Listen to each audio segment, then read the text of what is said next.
And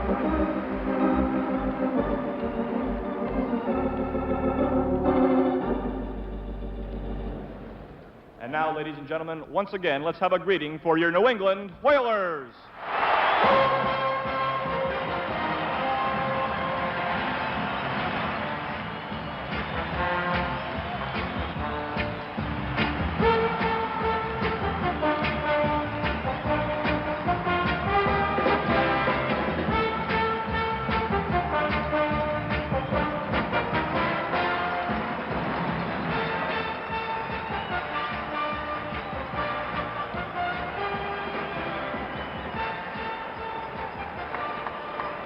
Now, ladies and gentlemen, please turn your attention to center ice, where the traditional ceremonial face-off will take place.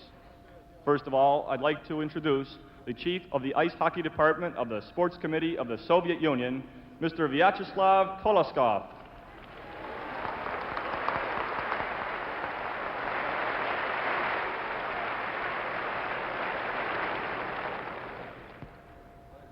Also with us tonight, the WHA Chairman of the Board, Chief Executive Officer, Mr. Ben Hatskin.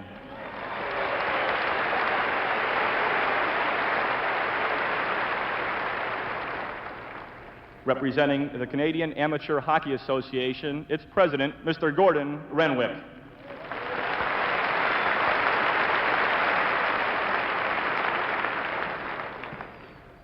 From the Amateur Hockey Association of the United States, Mr. Henry Correa.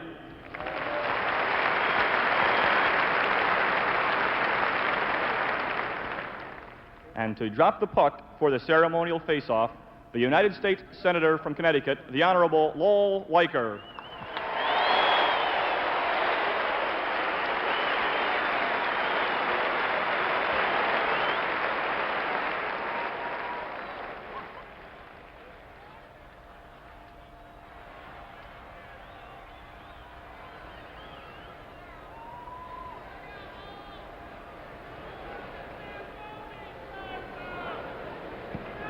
Representing the Soviet Union for this face-off, number 10, Alexander Maltsev.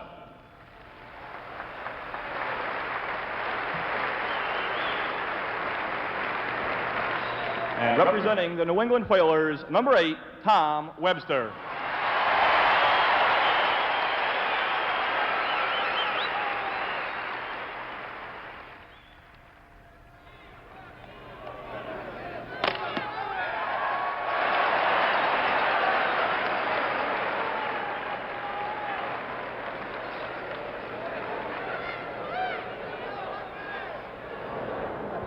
Now, ladies and gentlemen, please rise for the playing of the national anthems of the Soviet Union and the United States.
so proudly we held at the twilight's last gleaming, whose broad stripes and bright stars through the perilous fight o'er the ramparts we watched were so gallantly streaming, and the rockets' red glare, the bombs bursting in air, gave proof through the night that our flag was still there. Oh, say does that star-spangled banner yet wave o'er the land of the free and the home of the brave?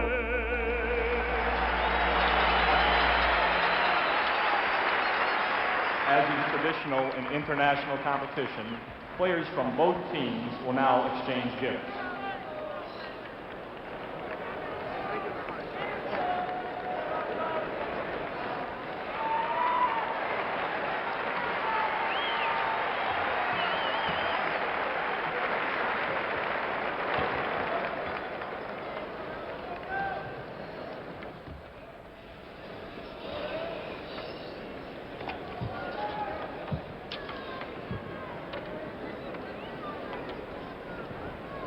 And now, ladies and gentlemen, here are your starting lineups for tonight's game.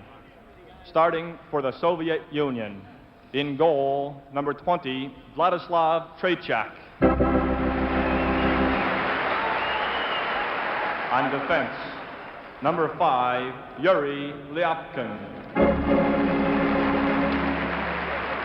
On defense, number 23, Vladimir Kukunov. At right wing, number 9, Viktor Shalimov. At left wing, number 15, Alexander Yakushev. And at center, number 19, Vladimir Shadrin. Starting tonight for the New England Whalers. In goal, wearing number 35, Cap Raider.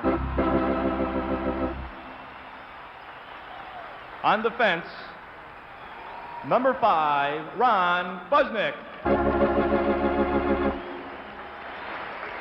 On defense, number 10, Alan Hanksleben. Starting at right wing, number 22, Brett Callaghan. At left wing, number 19, Danny Arndt. Starting at center for the Whalers, number 4, Larry Plow. The referee for tonight's game is number 1, Mr. Bill Friday. The linesman, number 9, Mr. Wayne Monday, and number 17, Mr. Graham Hearn. So Cap Raider in goal for the New England Whalers, and that fella named Tretiak in goal for the Soviet Union team. There is Cap Raider, who will undoubtedly play half this game, and then Abrahamson should be taking over, right? He certainly will, Spence. Cap is just back from Providence. He had a spectacular playoff last year, of course, as a rookie, and he's only been up for 3 or 4 games now with the Whalers. The fellow at the other end of the ice, Mr. Tretiak, what can you say about him? He's one of the world's best, if not the best. And if you notice the mask that Vladislav Tretiak wears, several goaltenders in the National Hockey League have copied it. Gilles Gratton of the New York Rangers went to the Soviet Union this past summer and came back with a similar style. In fact, he studied under Vladislav Tretiak. So there is Tretiak in nets. The other goaltender for the Soviet Union, a pretty good one also, Alexander Sadelnikov. So we're just about ready for the opening face-up. And on the bench there, Boris Kulagan. Soviet coach who made some international headlines during that Team Canada-Russia series in 1972. Just burst upon the hockey scene, as did the entire Russian team. And they have proven themselves to be an international hockey power. And I think that this swing through the WHA for 8 games, they are here to prove that they still rank as one of the best hockey organizations in the world. We're about set to go with Bill Friday at center ice. Spence? Fred Callaghan on the right wing, 22. Larry Plow, number 4. And on the left wing, number 19, Danny Art. For the Soviet Union, Vladimir Shadrin. Number 19 will face it off. Yakushev, 15, is the left winger. Viktor Shalamov, number 9 on the right. Back in defense, Yuri Lyapkin, number 5, and number 23, Vladimir Tikhonov. So we're set now. Bill Friday will drop the puck. And it's played by Busnick. Nagelsmann. And this is Yuri Lyapkin. And Yakushev dumps it in. Rader has to come out and lofts it up into the crowd. And very wisely, although he did risk getting a penalty for that, Yakushev just broke in ahead of the Whaler defense and was coming in all alone. Cap Rader that you see here, just a youngster from the University of New Hampshire, and he's an active goaltender. You'll enjoy watching him play, just as you will with Tretiak at the other end. They both move around. Shadrin on the face-off with Larry Plow. This is Busnick. Danny Art taken into the boards by Shalamov. And Yuri Lyapkin will chase it down. And the icing call on the New England Whalers, so the puck will come back up ice. Lyapkin's 31 years of age. He is really the core of the Soviet Union defense. Number 5.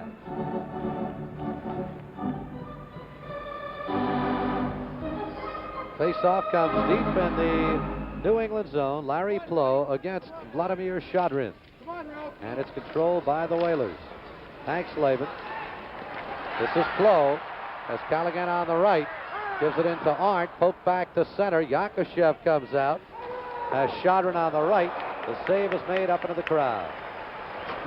So the Soviets showing just how quickly and how gracefully they can move up ice. They do not waste many strides. They move the puck beautifully. And we get our first change of the evening. Alexander Yakushev, number 15, heading back to the bench. That's 19, Vladimir Shadrin. Yakushev, the player that Bobby Hull says could very well be the best left winger in the world, bar none. Big, strong hockey player. We're going to see a lot of him tonight, and it's a real pleasure to watch these international hockey stars in action before a packed house here at the Civic Center. Spence? This is looked Alexandrov, and he's bumped by Roberts. On the rebound, it comes over to Carlisle, and he clears the puck. Chasing it down for the Soviets, Vladimir Luchenko, number 3. And finally played now by Sergei Babanov. Tommy Webster keeps it in. The shot saved on the rebound. This is Webster. Save made by Tretiak. Once again, puck loose out in front. Mike Rogers going for it. Kept in by Webster. Save is made by Tretiak. On the rebound, Lyle. And another save by Tretiak, and he's forced to cover up. We have a man sitting down watching all this action. Watch this now as Tom Webster moves it across. Coming in quickly, the shot turned aside by Tretiak, and the Whalers just didn't let up. They came right back at it. This is Rogers back to the point. And another blast deflected in front and wide of the net. Put the Russian goaltender under a little pressure that time. Spence, here we go again. Puck shot back in by Lyle, but offside are the New England Whalers. So the real first offensive thrust of the hockey game coming from New England. Number 16, the left winger, George Lyle. And this line is the leading scoring line for the Whalers. It kind of showed why in this particular sequence. Rogers will face it off. And it's controlled by the Whalers. Doug Roberts, along with Gordy Roberts, number 7. Tommy Webster can't find the puck. And the Soviet Union's Alexander Maltsev, number 10, shot in now by Golikov. This is Doug Roberts. Bad pass. Maltsev almost had it on his stick. Kept in by Pirodin. Luchenko with a shot off the boards. Right out in front, played by the New England Whalers. This is Rogers. Has Webster on the right. Tommy with a puck. Puts it in front. Tradiak sticks it aside. Lyle tries to put it in front. Tradiak pins it. So once again, another good offensive thrust by the Whalers. This line has been far and away the Whalers' strongest line of the season, led by this man, George Lyle. Rookie of the league from Michigan Tech. He leads the Whalers with 23 goals coming into the night in just 34 games coming in. This young Gary McGregor out now as both teams change lines. Shot taken by Baldock, and the save again by Tradiak. He is being kept busy. Vladislav Tradiak. Shadrin, number 19, on the faceoff once again. Lyopkin feeds it ahead to Shadrin. This is Yakushev. Great stick work. Played now by McGregor.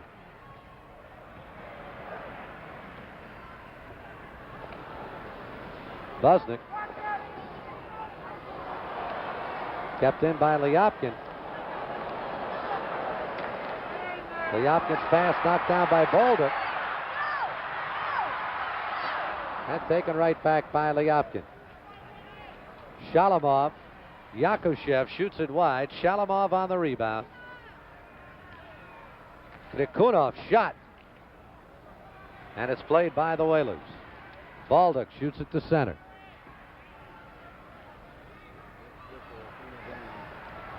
Baldock shoots it back once again. This is Shadrin, number 19. Krikunov is 23. Hank Slavin. Kept in by Krikunov.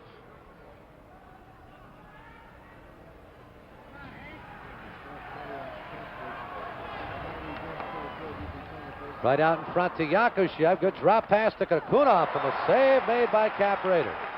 The puck cleared down into the crowd with 16:11 left in this first period.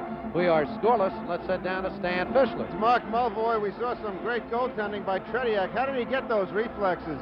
Well, he worked with a baseball machine that the Soviet people found in Canada several years ago, and they fired perhaps a couple of thousand pucks at him a day and refined his glove hand to the point where right now he's probably the fastest goalie in the world. Thank you, Mark. Victor Zluktov on the faceoff for the Soviet Union against the Whalers. Gary Swain, number 20. This is Tommy Earl, 27, shooting it in. And Alexandrov shoots to center. Doug Roberts. Luchenko. Kept in by Doug Roberts. Puts it front. And the Whalers have taken the lead by a score of 1-0. Number 20, New England.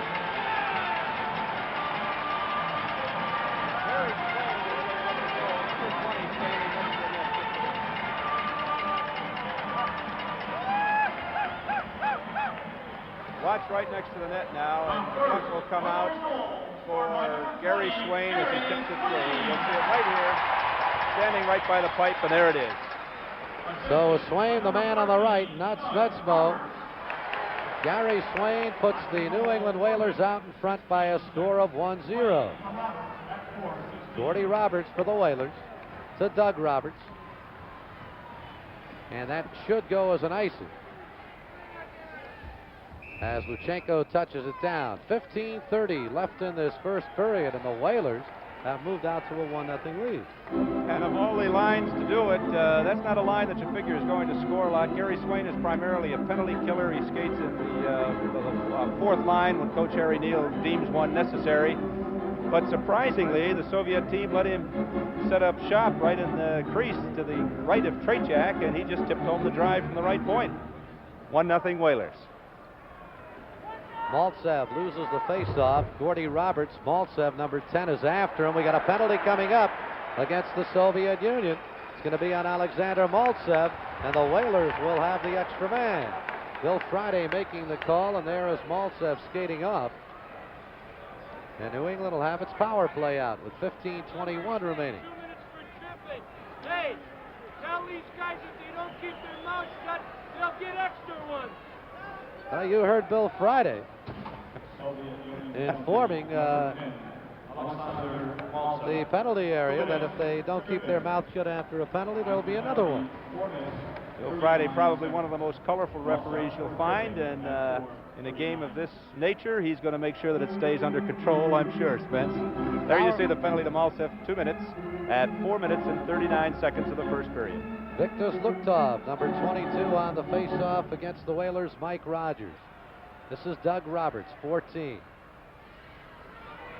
Gordy Roberts. Rogers chases it along with Bobanov, number 4. Webster out in front. Good move by Roberts. The shot, the block made in front and played by the Soviet Unions. Luktov, 22. Webster after him with 1:33 left on the penalty, taken away by Rogers. Nice speed to Roberts at the point. The save made by Tretiak. Nikulov.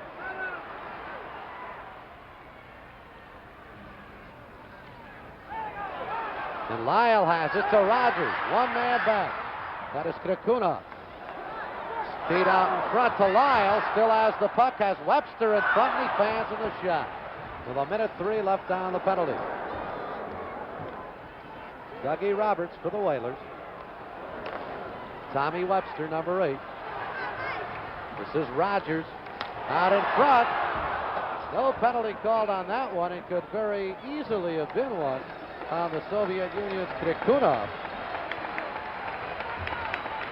Let's take another look at that goal by Gary Swain that has given the Whalers a 1-0 lead in the early going. Here you see the shot through a scramble of legs, and Swain right there just tips it home past Tretiak, never stopped the puck, just misdirected it behind Tretiak, and it was in 1-0. And you saw in the penalty box there Alexander Maltsev for the Soviet Union, and he'll be in there for another 45 seconds. The New England power play. Tommy Webster. This is Rogers. Poked away by Yakushev. Gordy Roberts. Webster. Taken by Lyapkin. This is Yakushev, number 15. Shodrin. Save is made. Shodrin on the rebound. Another save by Rader. 20 seconds left in the penalty, and Webster comes out to Rogers. Has Lyle on the left. Gives to Webster. Shoots it wide. Shodrin. 5 seconds left on the penalty. Lyapkin shoots it in, and that'll do it. But some good offense by the New England Whalers on that power play as Maltsev comes out of the box. This is Rogers, 17. 13-10 left in this first period. Krakunov. Yakushev. Lyapkin. And an offside on the Soviet Union with 12:57 left in this first period. 1-0 Whalers. Stanley? There's a little bit of a difference in the rinks in the Soviet Union and in North America, Mark. What is it? Well, the American rinks are 200 by 85. The rink in the Palace of Sports in Moscow is 220 by about 95, and the corners are very square, unlike these corners here that are rounded, and they're twice as deep. Back to live action. 12 minutes and 50 seconds left in this first period. The New England Whalers are leading it by a score of 1-0. They're looking to put on more pressure.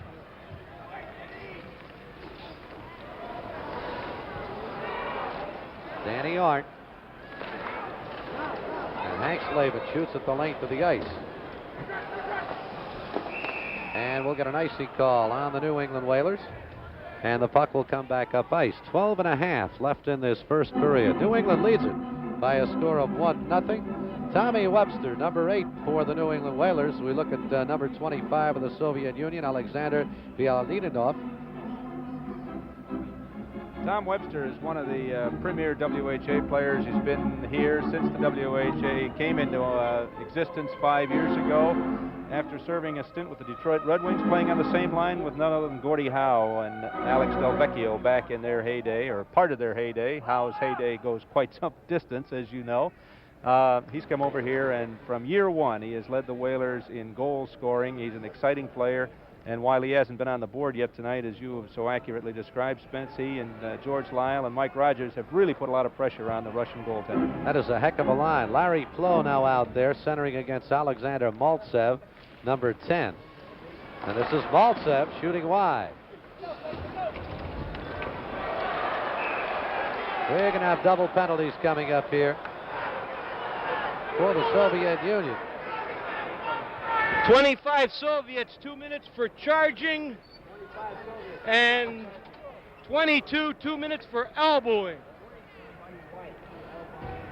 Bialyidinov and Callaghan, you'll see him right here. There's the charging on number 25.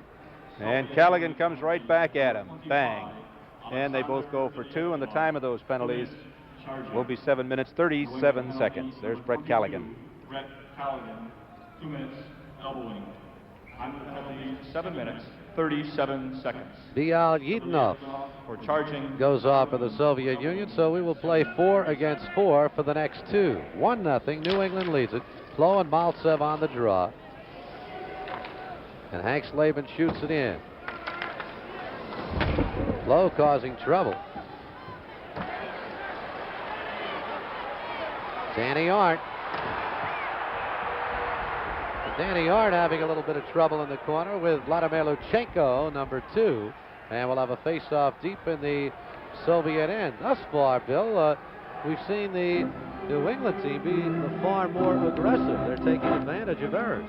Taking it to the Soviet team, I think maybe there's a bit of embarrassment that they want to erase from the minds of their fans, and we'll talk about that the next chance we get. That's back to the action. Maltsev feeds it out ahead. This is Golikov, number 12.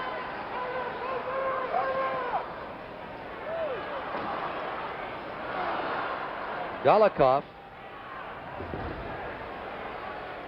Hank Slavin. Larry Plow goes for it. Minute 12 left on the twin penalties. To Bialyidinov and Callaghan. This is Maltsev. He can fly. And the stick save made by Cap Raider. Golikov brings it back to the point. Kudakunov, number 23, poked away by Doug Roberts, and Danny Arndt has it. Right out in front of the Whaler goal, Hank Slavin and Maltsev began to go at it a bit. Maltsev over skating, Plow losing his stick. With 38 seconds left on the twin penalty. Right out in front. A good move by the Whalers' Backstrom. Ralph making his first appearance of the night. This is Shalamov. Nikunov shooting wide, number 23. Played by Roberts, poked away by Shalamov. Shalamov has it in front, and a good poke check by Roberts. McGregor. 5 seconds left on the twin penalties. Yakushev around Gordy Roberts. This is Krakunov winding up, giving to Layopkin. Teams are at full strength. He shoots wide, and Callaghan shoots it out to center. Shalamov. This is Yakushev. Gordy Roberts is back, and he has the puck. Good. Wayne. And a save made. He does it so effortlessly, does this Vladislav Tretiak. And right now, let's head down to Stanley. Mark Mulvoy, the thing that impresses me is that the Whalers are getting behind the Russian defense. Certainly is, Stan. The Russian defensemen don't use the body. People can set up in the slot, as the Whalers have been doing a little bit. Phil Esposito made a living sitting there in the Team Canada Series 1 year. And unless they do something about it, it invariably costs them. Back to Spencer Ross. Gary Swain almost coming up with his second goal of the night. Hank Slavin shot. Tretiak has trouble with it and finally holds on. Tommy Earl looking right there for the rebound, and Tretiak finally gained control. 9:54 left in this first period. 1-0 New England. There is Tretiak having the bobbles. Smetsmo, and the shot sails high. Smetsmo again. Tommy Earl trying to keep it in. And finally played by the Soviets, Alexandrov. A big bump by Hank Slavin on Victus Luchtov. And play stopped with 9.5 left in this first period. Good clean check by Hank Slavin. Number 10, New England, 2 minutes. Well, he's going out for 2 minutes here at 10.5 minutes. Let's take a look at it as we get a chance. You'll see it right near the red line. Here's Hank stepping in, and up come the elbows. Down he goes.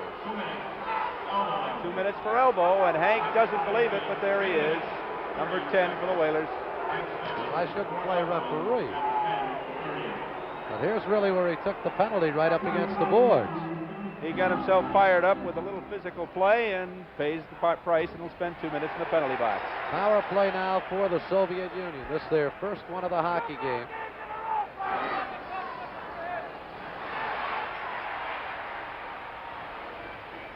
Swain dumps it back. Busnik clears it. For the Soviet Union, they have Sergei Babanov, number 4, 18, Vladimir Vikulov out there. That's Vikulov. Dropping it off was Luchtov, 22, and we get an offside on the Soviet Union. Also out there, Boris Alexandrov, number 11, and Babanov, number 4. Earlier I made reference, Spence, to the embarrassment that the Whalers suffered last week when they played the Czechs. They were embarrassed in their own building. They lost the game 4-1, and by the end of the game, their own fans were booing them. It was just not a good night for the Whalers, and I think they've got a little pride to try and recoup against a very strong Soviet team here tonight, and I think that explains why they've been taking it to the Soviets early on, and let's see how long they can keep doing it. They lead it 1-0 to the New England Whalers. 8:50 left in this first period.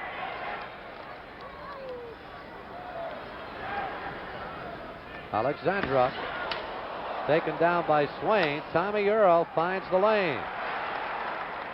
Minute 8 left on the penalty. This is Sergei Babanov, number 4.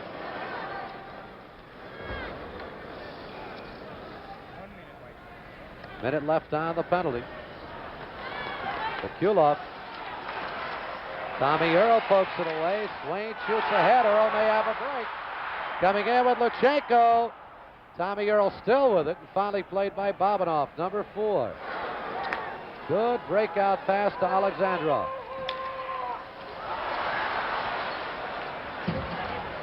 Alexandrov.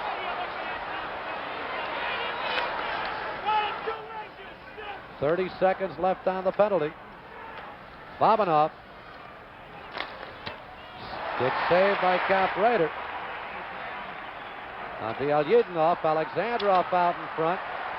Bialyedinov again puts it in front with 12 seconds left on a penalty. Luchtov.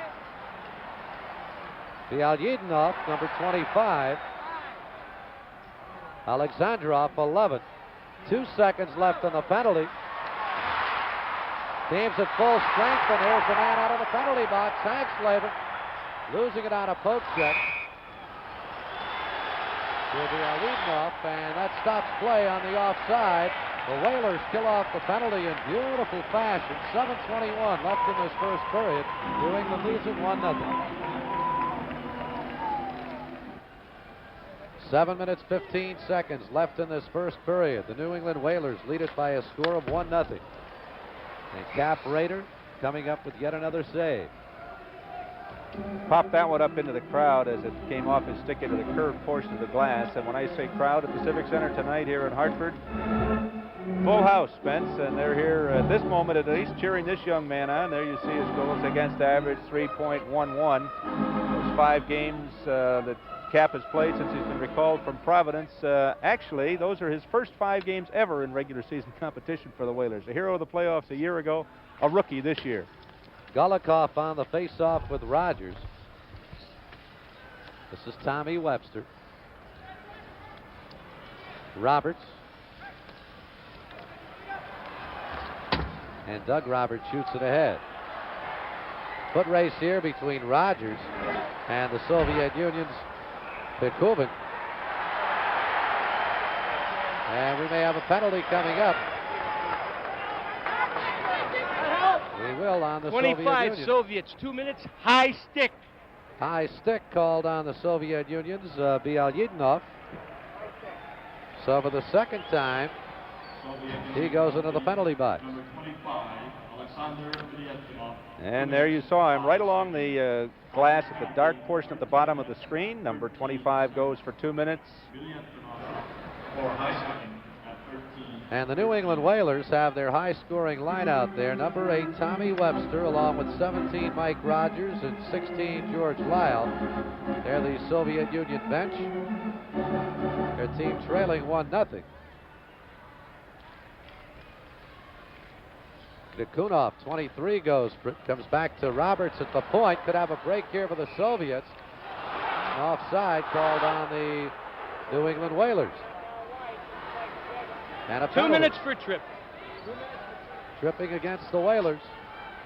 Gordy Roberts. 2 minutes.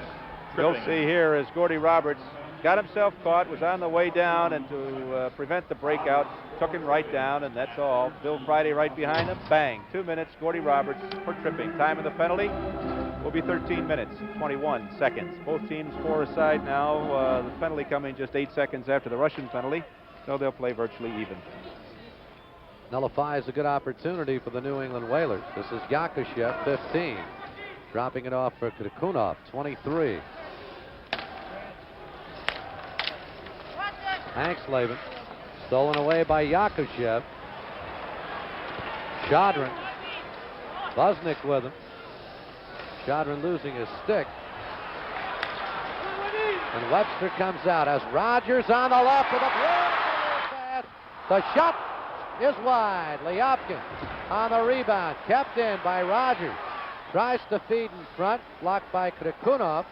Hanksleben shot. Good kick save by Tretiak. And Yakushev comes out.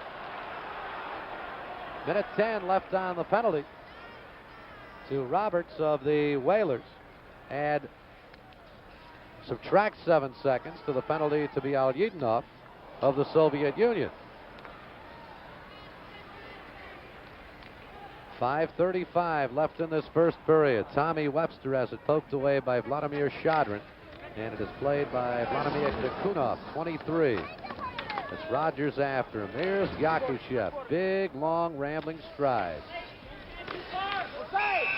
And Shodrin is offside coming into the zone. 5:17 left in this first period. A 1-0 hockey game in favor of the Whalers and very nearly 2-0. Let's take a look at Rogers going here. Clean breakaway on the feed from Webster. And watch this. He shoots it just over the crossbar to Tretiak's right, over his right shoulder. Rogers would like to have that one back as he sits there kind of shaking his head. I think he might think maybe the next time he'd go low, but you never know how you're going to beat Tretiak or if you're going to beat him. Tommy Webster set him up with a beautiful feed. Buznik off the boards, and that's an offside pass. It came from the Whalers zone up over the red line. 5:09 left in this first period. 31 seconds left on the penalty to the Whalers. Gordy Roberts, there you see him sitting there. And for the Soviet Union, 23 seconds left on the penalty to Bialyedinov. Luchenko, number 3. Alexandrov, 11. 22 is Luchtov. The poke check by Tommy Earl. Out in front, Alexandrov lining it up. Luchtov shoots it wide. Buznik on the rebound. This is Swain. Out of the penalty box, Bialyedinov. And now out of the box comes Roberts. Tommy Earl coming in. Good score! And the Whalers lead it 2-0.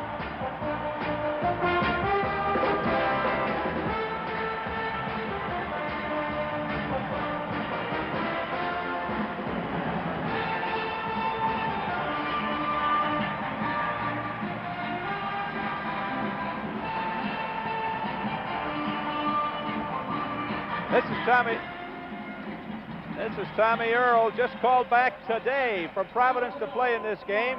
Alan Hanksleben carries it in. Watch him, the drop pass back to Tom Earl. All kinds of room. The right-hander off the off wing steps in. 10, Alan an off-speed shot right on through. Tretiak, it's 2-0. The assist from Hanksleben at 15:26. 2-0 Whalers. Back to the action, Spence. Under 4.5 minutes left in this first period. Doug Roberts with the puck for the New England Whalers. This is McGregor. Poked away from him by Bialginov. Maltsev goes down, number 10. And they're bumping pretty hard now. Maltsev takes a real hard check from the Whalers' Danny Bolduc. And penalties coming up here. And it's going to be on the New England Whalers. Number 7, 2 minutes elbow. Gordy Roberts goes off for 2. Number 7, Gordy Roberts. 2 minutes, elbowing. Let's take a look as Gordy Roberts, fresh out of the penalty box, goes right back in. Bang, right in center ice. And Bill Friday right there sends the youngster off for 2 more minutes. Time of the penalty, 15:59. And the Whalers have killed off 1 penalty successfully. How long can you hold them off, Spence? This Soviet team is just a powerful, powerful unit. They are mighty tough, but the Whalers lead it 2-0. Maltsev on the faceoff with Gary Swain, who scored the Whalers' first goal, number 20. Bialginov, number 25. Bad pass by him, comes to Luchenko. Good forechecking by Tommy Earl, number 27. This is Golikov. Maltsev, and he scores! Alexander Maltsev puts the Soviet Union on the board, beating Cap Raider on the near side to make it a 2-1 hockey game. Did not take long, 26 seconds on that power play, and Maltsev, number 10, gets the nice pass from Golikov's well. And he goes walking in on the left side, fires from the face-off circle, and down low to Cap Raiders' glove side, tucks it in just inside the post. And that makes it 2-1. Time of the goal, 16:26. Here's the announcement. Big goal right there. Big difference going into that locker room with a 2-0 lead or a 2-1 lead. Lyopkin losing the puck to Bolduc. And Lyopkin has it again. This is Yakushev. Good lead pass to Shadrin. Hank Slavin. A good break out to McGregor. This is Bolduc on the right wing as McGregor in front. The save by Tretiak, and the rebound still loose. Backhanded by Hank Slavin, sails high. Bolduc goes for it. And Yakushev now for the Soviets. Hank Slavin shoots back. Bolduc. Around Lyopkin. The save, score! Tretiak appears to have it.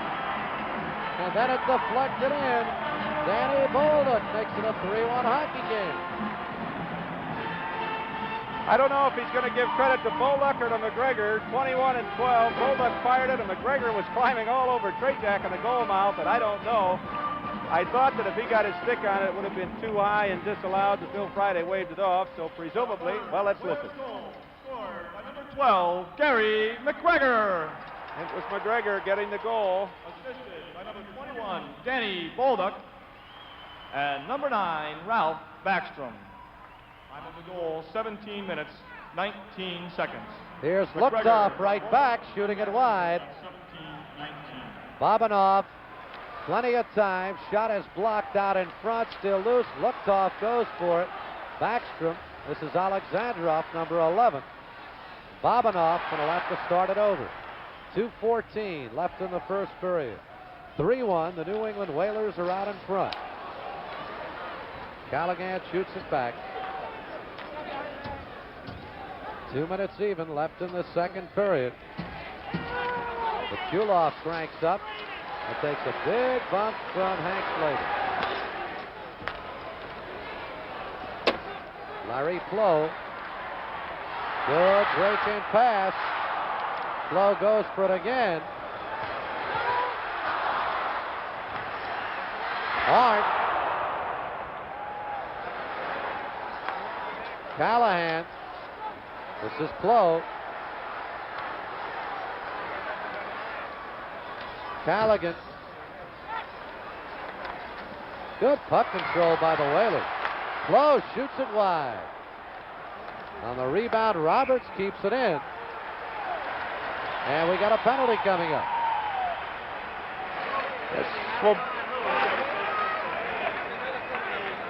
Number 4, 2 minutes, interference. Watch the interference right in front of the net here as Danny Art is just upended. And as soon as they gain control of the puck, out he goes. Interference. There he is. Babinoff, 2 minutes for interference at 18 minutes, 42 seconds. So the Whalers with yet another power play. Larry Flo on the faceoff.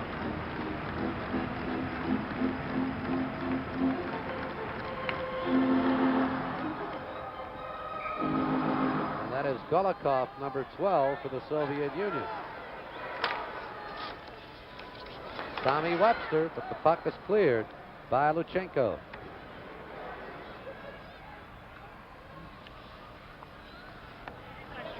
This is Roberts. Minute and 3 left in this first period. 1 minute to play in the period. 1 minute. Flo keeps it in. Played now by Pervilkin. This is Flo, avoiding referee Bill Friday. Maltsev after him. And the Soviets will clear. Golikov. This is Maltsev returning to Golikov, taken down, and we'll have a penalty coming up against the New England Whalers. So that'll even it up with just 29 seconds left in this period, which will mean when we start period number 2. Number the Soviet 7, Union. 2 minutes holding. Heard Bill Friday, number 7, 2 minutes for holding. The Soviet Union will have an extra man for 1:31. There you see Gordy go in the box, and here's why. Watch what he does. There's a nice open field tackle right at the top of the slot when the Soviet player would have had himself a clean shot on Cap Rader. And Gordy, on his way over, didn't exactly agree with Bill Friday. But as always, you know who wins those, Spence. He's sitting down for 2 minutes. There you see, 29 seconds to go. 3-1 Whalers. We're in period number 1. Gordy Roberts off for 2 minutes, and Babinoff off for 1:11 seconds. Check that. Of course, Babinoff, his penalty will carry over into period number 2 also. Vladimir Shadrin facing it off with Gary Swain, number 20, who scored the Whalers' first goal.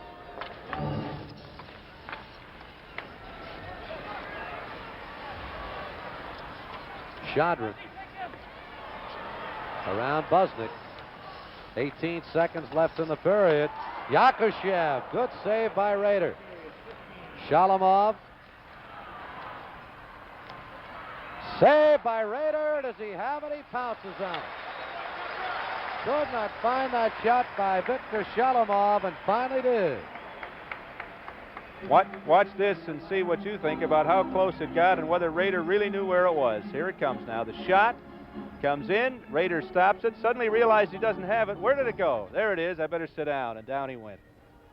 With 7 seconds left in the period, Shadrin faces it off with Swain.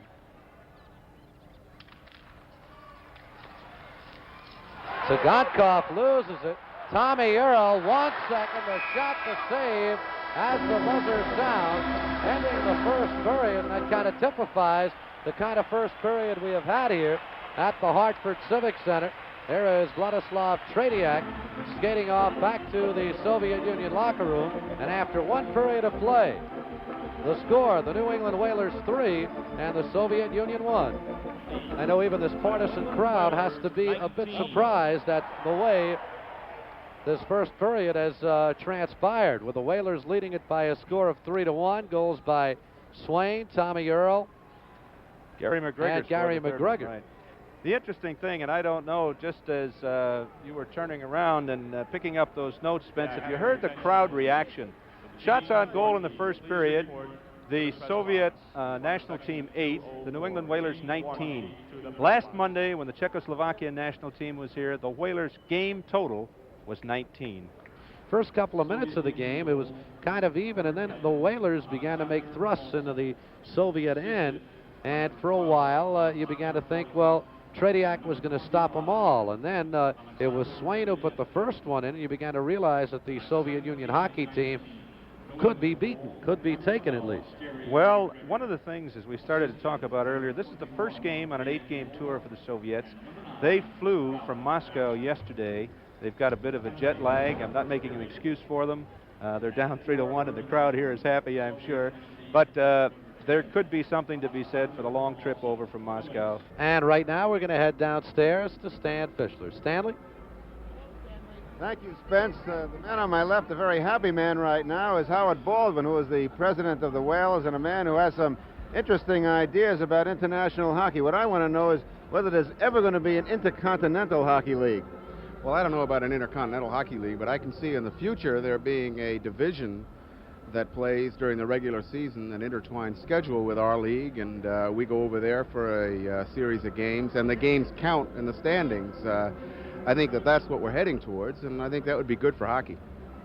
What about this Whaler team? How do you explain this first period, Howard? A lot of people were feeling sorry for your club before the opening face-off. Well, we've had kind of a fall where we've struggled a bit, We've been inconsistent, and the unfortunate thing is that we've played better on the road than at home, but here we are tonight playing without Abrahamson, Lee, and so it really are three top defensemen, and we're leading 3-1. I don't want to explain it. I just want to sit back and enjoy it and hope that 40 minutes from now the score is the same or even more lopsided than it is now. I hope we can keep it up because it's really exciting for us and for our fans. Howard Baldwin, one of the most candid executives in professional hockey. A lot of people are wondering what's going to happen in the great long war between the NHL and the WHA. What do you see happening? Will there ever be a merger?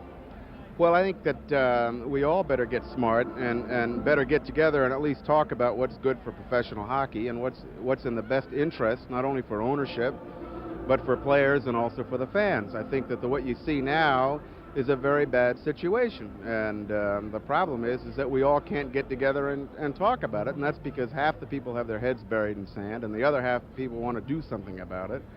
And we got to get more people that want to do something about it because it's a great game, and the fans are reacting by staying away at the turnstiles, and that tells me anyway we better pull our heads out of the sand and get together and put a better product on the ice and a more competitive product on the ice, or there'll be a few people out of business.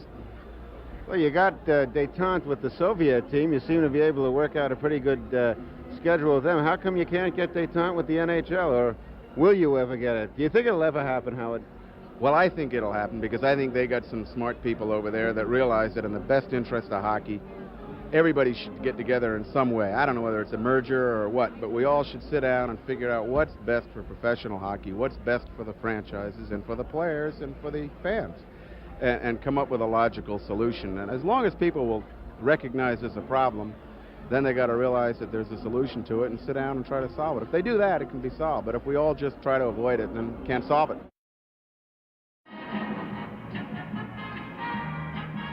There are those shots on goal in that first period, and a very impressive total as far as the New England Whalers are concerned. Everyone in the building, including Howard Baldwin in his between-period comments, noted that the Whalers had 19 in the entire game against the Czechs last week and 19 in the first period here tonight. Although a hockey game is made up of 60 minutes, and let's wait and see what happens to the next 40 before Howard Baldwin and all the fans here put this one in the win column. It's a long way to go. 40 minutes of hockey remaining. The Soviet Union starts with Vladimir Shadrin, number 19. They break up their opening line. Yakushev still out there, number 15. But number 7, Gennady Tsygankov is the man also out there. Both clubs killing off penalties. Babanov in the penalty box for the Soviet Union for 30 more seconds. And for the New England Whalers, Gordy Roberts for 1:15. Tommy Webster. And Rogers shoots it in.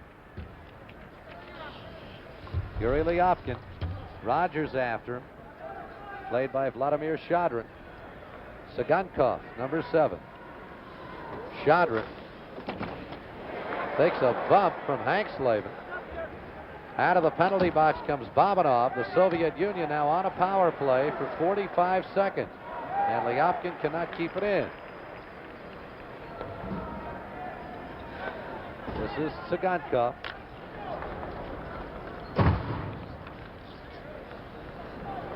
Yakushev. Shalamov cannot control.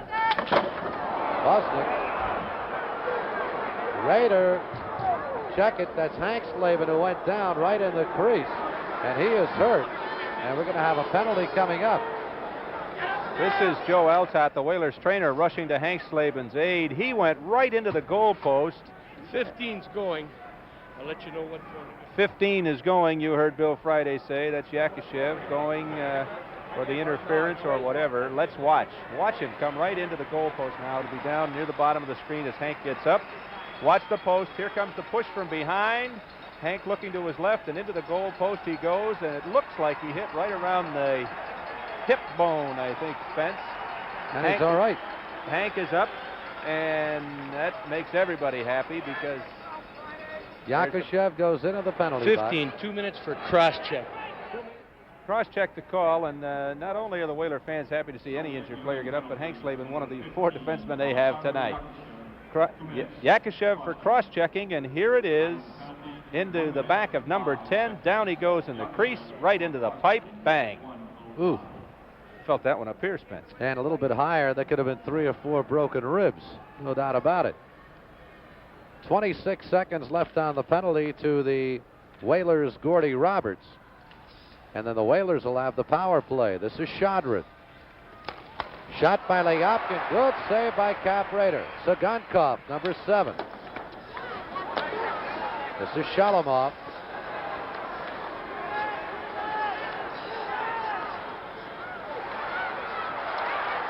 And Webster pokes it ahead to Rogers. Shalamov comes back. Power play now for the Whalers. Shalamov. Leopkin. Played now by Busner. Whalers playing it a bit like they're the team shorthanded. Sagankov.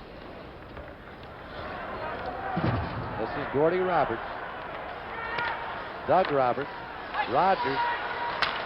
Try to feed it in front. And Shalamov clears it to Leopkin. Minute left on the penalty. Leopkin takes a bump from Gordy Roberts.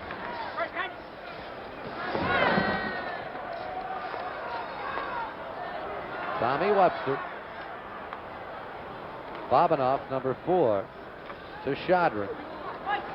This is Shalamov. Good move. Stick save by Rader. Leopkin keeps it in. Big pressure by the Soviet. Shot sails wide by Shadrin. And Doug Roberts has it. This has not been an effective power play for the Whalers. Leopkin winds up putting it into the scorer's table. The play stopped with 18 seconds left on the penalty to Yakashev of the Soviet Union. When you said this hasn't been a very effective New England Whaler power play, Spence, you are exhibiting a mastery of understatement. They have been back on their heels in their own zone with a man advantage. They've only had one almost breakout, and that wasn't very successful. The Soviets have been killing this penalty most successfully. Yepniov, number 24, making his first appearance, along with 26, Helmut Balderas, a 21-year-old Latvian, one of the promising stars for the Soviet Union. 6 seconds left on the penalty to Yakashev. Doug Roberts. Bobanoff, Danny Art takes it away. Yakashev out of the penalty box. Larry Flo out in front, shoots it wide on the rebound. Flo puts it in front. Callaghan couldn't come up with it, and Yakashev breaks out. Doug Roberts back. Tries to get it to Ryepniev, who's taken right into the boards by Callaghan, who's going off for elbowing.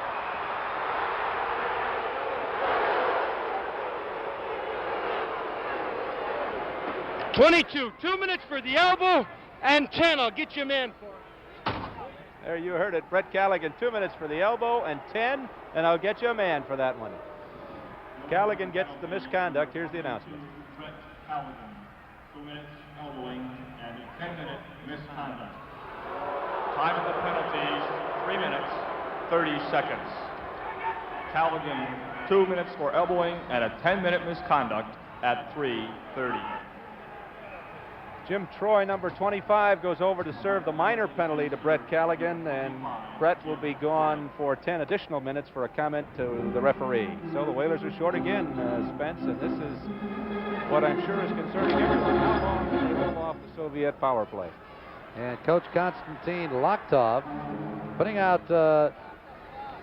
some players we haven't seen before this evening. Alexandrov, number 11, but 24, Ryepniev is out there.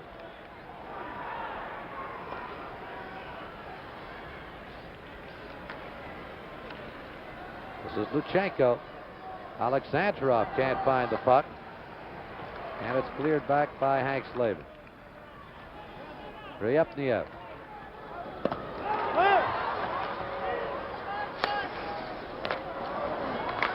Bobanov right out in front. Alexandrov to save. Alexandrov again. Drops it off. The shot. The save is made out in front. And Balderas couldn't get it high enough. And Balderas and Hank Slavin having some words out in front. Watch the action on this one as the Soviets move the puck extremely well. Lots of wide open shots coming up. Here's one.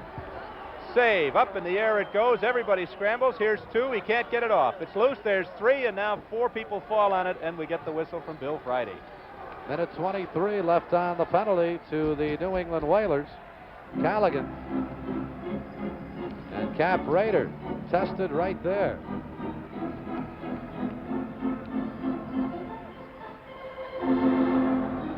.53 left in this second period. The Whalers lead it 3-1. Shadrid.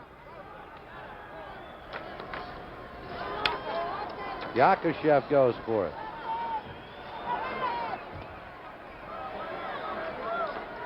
Lyapkin. Sagankov, number 7. Shalamov is 9. Out in front, Yakushev just couldn't gain control of it. Lyapkin again. Shalamov.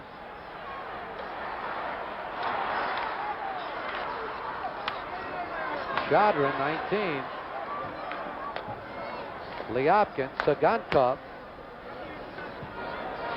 This is Shalamov.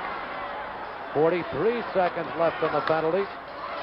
Shadrin's pass blocked in front by Gordy Roberts. Shalamov to Lyapkin. Out in front, the save is made on Shalamov by Cap Raider.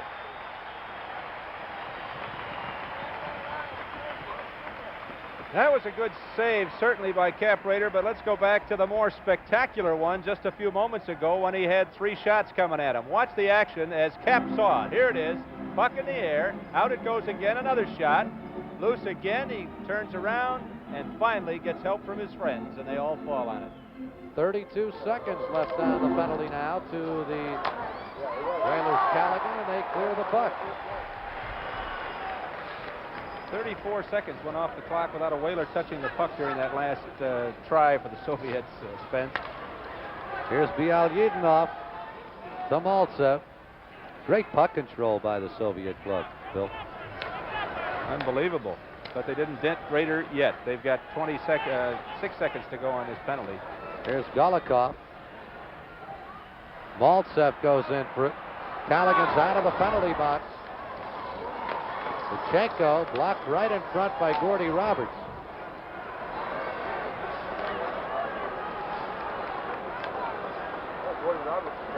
.14-15 left in this second period. It is a 3-1 hockey game. The New England Whalers are out in front. Bialyedinov shoots it ahead, and we have a penalty coming up. 25 Russia, 2 minutes, high stick. Bialyedinov goes off, and right now let's go down to Stan. Thank you, Spence. Mark Mulvoy, I want to know what's wrong with the Soviet power play. Stan, unlike most teams, that instead of a shooting gallery, they really try to isolate one guy right at the corner of the net, 4 on one side and 1 on the other. And the Whalers have really clogged up in front, and Raider has done an excellent job of keeping the puck to the side where all the people are, and the one guy who's isolated has never got the puck. Yakushev came the closest, and his deflection went wide. Here it is. Okay, back to Spencer Ross. Big save there by off the stick of Victor Shalamov. The Whalers now on a power play. Backstrom got to start it over. Tommy Webster, number 8. Maltsev 10 giving him trouble. That's Golikov coming over. Maltsev pokes it away. Golikov coming in. The shot, the save by Rader, and he holds on. And we're going to have another penalty to Gordy Roberts, as he had no choice but to pull down Maltsev from behind, and he did. He goes for 2 minutes for hook. There it is. Time of that penalty will be 6 minutes, 27 seconds. Gordy Roberts again in the box. The puck pops loose. Aggressive forechecking, and now there's nothing but red sweaters heading for the Whaler net. The penalty, the shot, the save, and still the Russians are not, the Soviet team not on the scoreboard. 3-1, but now we play 4 against 4 for a minute 28 in the Soviet Union. Then we'll have the extra man. Babanov, number 4. Luchenko with the shot, blocked out in front by Busnik.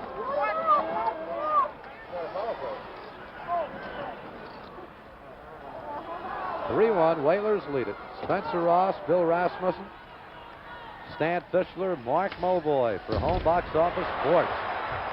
And Babanov taken into the boards and hard. This is Valderas.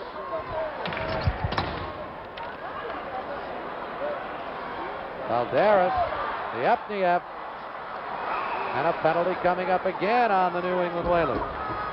This one to Alan Hanksleben, another defenseman going to the box, Spence, and Number 10, New England, 2 minutes for hook. there's Alan Hanksleben heading off, 2 minutes for hooking. You'll see it coming right out of this play. As they go in, Hank turns around, he's beaten, and the only thing he can do is pull his man down, and that's what he does. Time of the penalty, 7 minutes, 7 seconds. Hanksleben for hooking at 7:07. Well, in 48 seconds, Bialydinov will be out of the penalty box for the Soviet Union. Gordy Roberts, number 7, still has a minute 20 left on his. Alan Hanksleben just beginning his penalty. The Soviets will have a 2-man advantage in 40 seconds for about 20. Luchenko. This is Babanov. Luchenko, number 3. Babanov. Shot sails wide by Balderas. This is Babanov. Larry Flo in pursuit. 10 seconds left on the penalty to Bialydinov of the Soviet Union. Shot hits the post by Luchenko. And out of the penalty box comes Bialydinov. So for 25 seconds, the Soviet Union will have a 2-man advantage. Watch how close they came to scoring this power play goal. Here it is. Past Rader to his right, hit the pipe and came across the goal mouth and right out. And that one would have given the Soviets a goal, taken one man out of the box and left one in there. They still would have had a power play. As it is, that didn't hit. And they do have a power play, but good. 5-on-3. And if ever the Whalers were to be tested, Spence, this is the time. Key situation coming up here for the New England Whalers. Here's the shot by Luchenko. It is by Cap Rader. There Boom. it is. Hits the post. You wonder how those kinds stay out sometimes. On good nights, they stay up. Right. On bad nights, they go in. It isn't St. Patrick's Day. I don't think Rader's Irish, but he had a lot of luck right there, didn't he? Here we go. 5-on-3 Soviets. Shadrin on the face-off with Larry Flo. This is Shadrin. Shalamov. 18 seconds left on the penalty to Roberts. Tsygankov. Lyapkin. This is Tsygankov, number 7, shooting high. Lyapkin, number 5. 7 seconds left on the penalty to Roberts. Tsygankov shooting high again and right into the crowd. 11:35 left in the second period. The Whalers leading it 3-1. In 3 seconds, Gordy Roberts will be out of the penalty box. And 40 seconds from there, Alan Hanksleben will also return. The Whalers just got a real break on that last shot by the Soviet team. As as you take a close look at the scoreboard penalty situation. That puck ricocheted out of the rink, untouched by a Whaler, which demands a neutral zone face-off, and that will at least get the Whalers one man back on the ice before the Soviets mount another attack, I would suspect. Shadrin on the face-off with Swain. And Sigankov, number 7, has it. Gordy Roberts is back. Hank Slavin has 36 seconds left on his penalty. This is Yakushev, 15.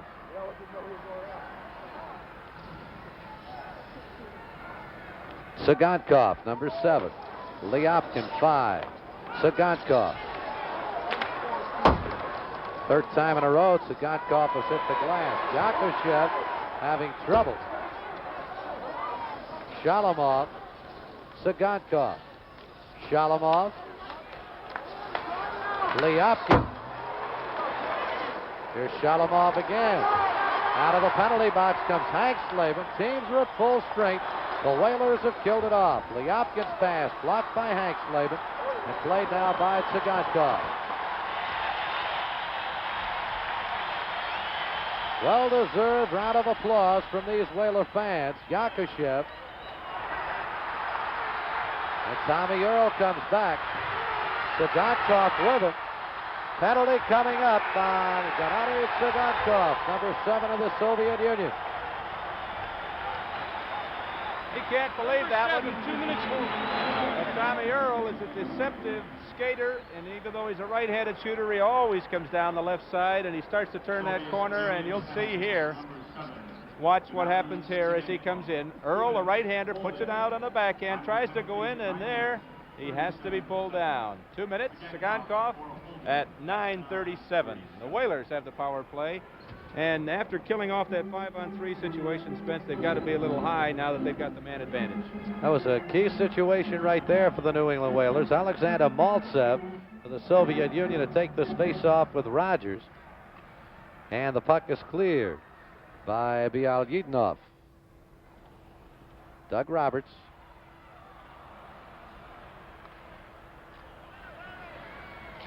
Golikov.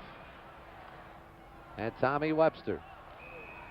And that's an offside on the New England Whalers. 10:04 left in the second period. 3-1 New England.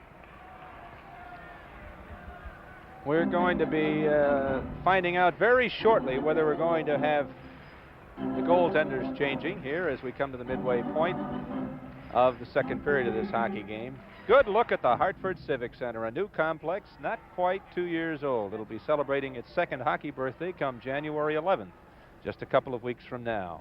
Whalers are in their second full season here, having played part of one that began just after New Year's '75. Back to the hockey action, Spence. Beautiful facility it is. That's an offside pass. Roberts trying to hit Tommy Webster. Minute 33 left on the penalty. There's Tom Webster, number 8. Fellow they affectionately call Hawkeye. Couldn't tell it from here. He is the Whaler leading scorer with 20 goals and 24 assists, second to his line mate George Livel with 23 goals. But Tom Webster off the ice wears glasses about as thick as the proverbial bottles. Does he wear lenses? But he wears lenses on the ice, right. Golikov. Good save by Rader. This is Roberts. And that comes out. And an icing on the New England Whalers. Again, the Whaler power play has been for naught. They appear to be the team that is in the shorthanded situation on their power plays. 9:38 left in the second period. Golikov for the Soviet Union with Roberts. Whalers just can't get the power play going. This is Gordy Roberts. A minute left on the penalty. To Sigankov of the Soviet Union. Webster. Lyle takes a check from Bialyadnov. Maltsev has it. Kept in by Gordy Roberts to Lyle. His shot hits the glass. Lyle, backhander, goes wide on the rebound. Gordy Roberts tries to keep it in. Instead, we have a 2-on-1 break. Golikov with Maltsev on the left. And Doug Roberts takes Golikov into the board. And the Whalers break out. Webster, Bialyidnov with him. Rogers. Nice feed to Backstrom. Fialyitinov with him. Right through the crease it counts. 10 seconds left to the penalty. Hank Slavin shoots wide. Bosnick. And out of the penalty box comes Tsygankov of the Soviet Union. So the teams are at full strength. Golikov. Penalty coming up on Ron Bosnick.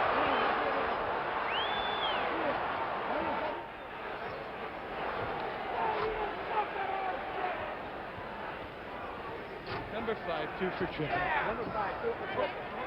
Tripping on Ron Bosnick.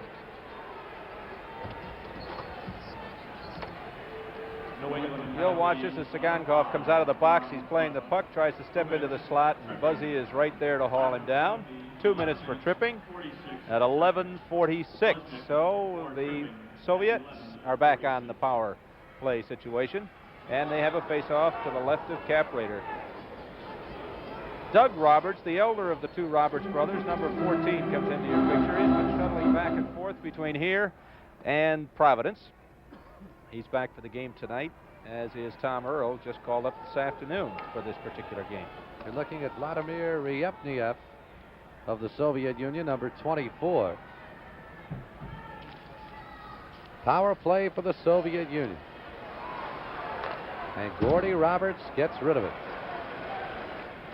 Soviets have Babanov 4, Luchenko 3, back at the point. This is the youngster Helmut Balderas, number 26.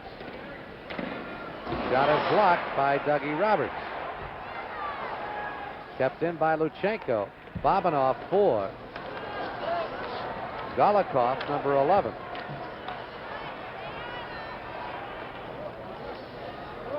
Babanov. Minute 24 left on the penalty. Kicked aside by Doug Rader. Ryepniev put it on net. This is Ryepniev again. Balderas. Shot blocked right in front by Gordy Roberts. Swain goes for number 20. We'll get a face-off deep in the Whalers zone with a minute 5 left in this second period. A 3-1 hockey game in favor of the Whalers. Let's head down to Stan. Stanley? Mark Mulvoy, number 15, is coming out on the ice now. Alexander Yakushev, you got to know him. What kind of guy is he? He's sort of Frank Mahovlich of the Soviet League. He's the biggest player they have, the most graceful skater, perhaps the best left wing maybe he's ever played the game. At least Bobby Hull thinks so.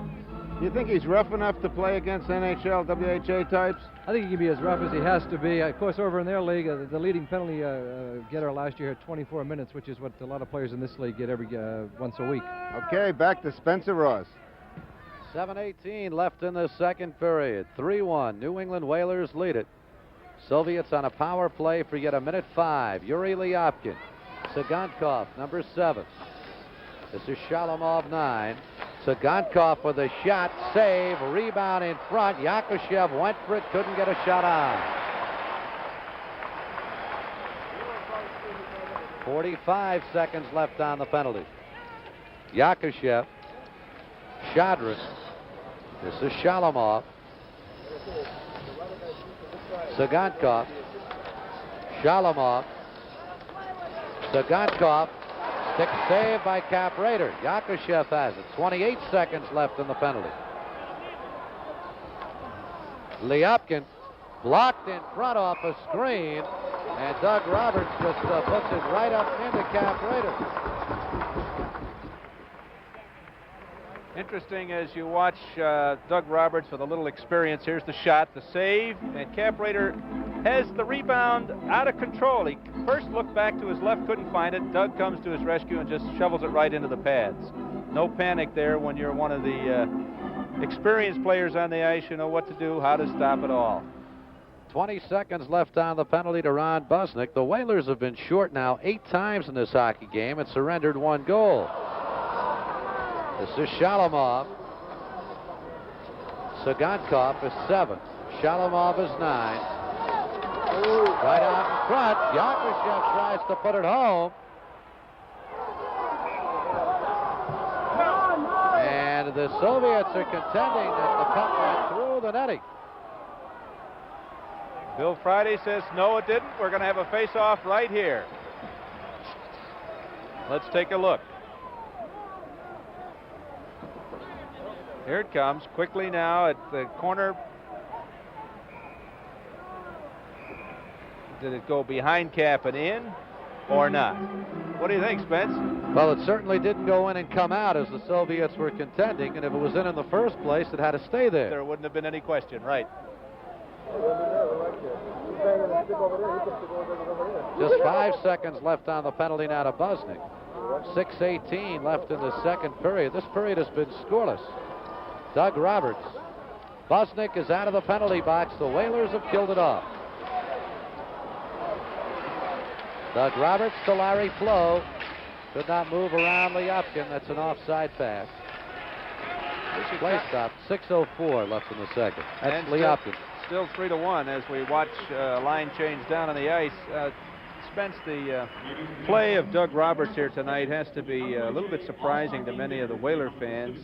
He has been having an extremely difficult season, the reason that he was sent to Providence in the American Hockey League, and literally was booed off the ice just before he was sent down. And tonight he is playing a strong game as one of the 4 defensemen dressed for the Whalers. And everybody's playing a strong game thus far for the Whalers. Golikov. This is Rogers to Webster, and Tommy shoots it in. Pivukin. Rogers takes it away. Pivukin again. Rogers with him. And Pirotin feeds it out ahead. Maltsev. Pirotin. Blocked out in front and played by the Whalers. This is Lyle. Webster. Kept in by Hank Slavin. Rogers blocked in front by Bialyedinov. Pirotin with a fancy dance pass that went nowhere. And Busnick winds it around to Hank Slavin. Could be a break here for Tommy Webster. Hank Slavin keeps it in. Saved by Tretiak. Bialyedinov feeds out ahead now to Golikov.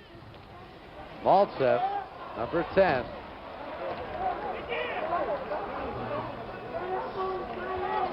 This is Rogers.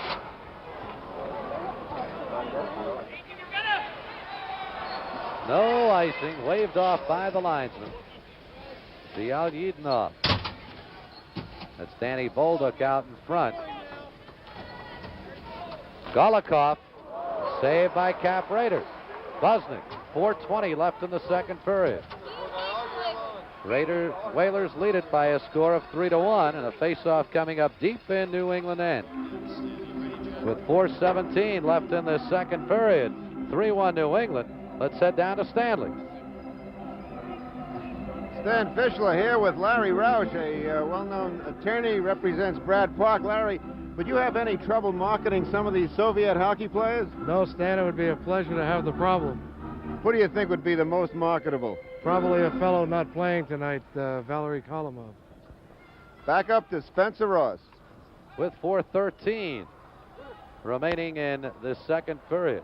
I wonder if Larry knows how to negotiate in rubles. I bet he'd figure it out, Spence. Very quickly. Alexandrov saved by Cap Raider. Danny Bolduc. Babanov for the Soviet Union. Nice attempt at a breakout pass. Roberts broke it up. This is Alexandrov. Alexandrov again, and a save by Cap Raider.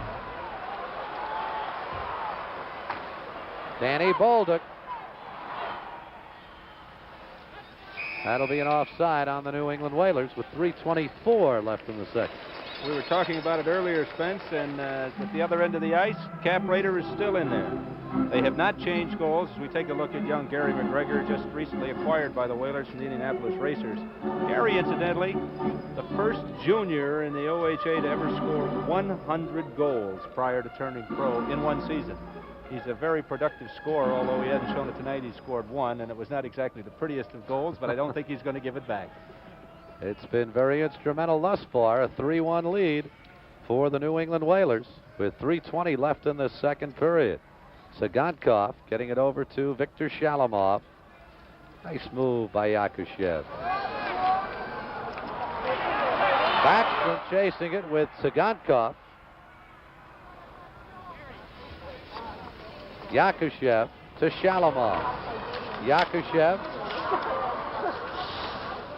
Hank Slavin after him. Shadrin, Sagonkov. Out in front, Shadrin tried to jam it home. Shalamov. And Sagonkov will have to start it over.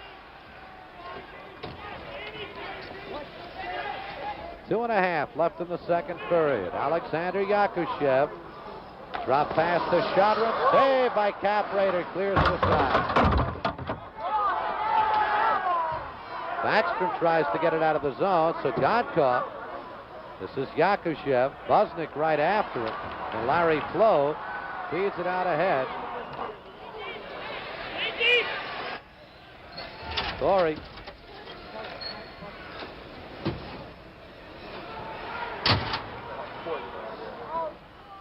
That's Jim Troy, number 25, making his first appearance of the evening for the Whalers. And Buznik shoots it back in. Minute 48 left in this second period, and Tretiak decides to cover up. 3-1, the New England Whalers out in front. All the scoring taking place in period number 1. Swain, Earl, and McGregor for New England, and Alexander Maltsev for the Soviet Union. I'd have to say that everyone here at the Hartford Civic Center tonight has to be surprised very pleasantly at this point, at least coming up late in the second period, as you take a good look at the crowd here in the capital city of the Nutmeg State, Hartford. Face-off will come deep in the Soviet Union zone. It's Nayev 24 against Swain for the New England Whalers. This is Ryepniev.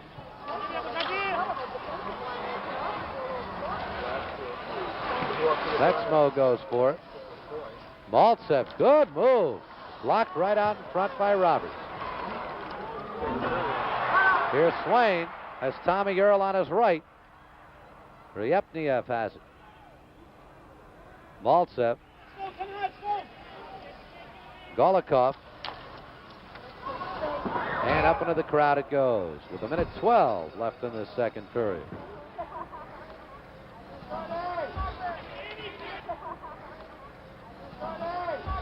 Gordy Roberts.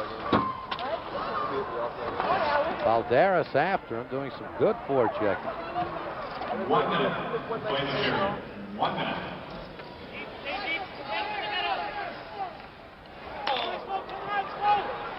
Looked off. That pass behind Valderas, that should go as an icing against the Soviets. It will, with 46 seconds left in the second period. 3-1, the New England Whalers are out in front. And there's a gentleman you mentioned earlier, number 14, Dougie Roberts, playing a super game this evening.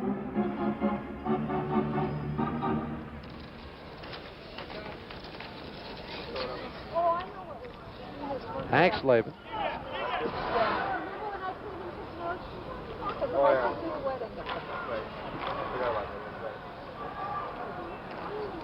Luchenko. Valderas. Looked off, number 22, with 23 seconds left in this period. Tommy Webster. Penalty coming up.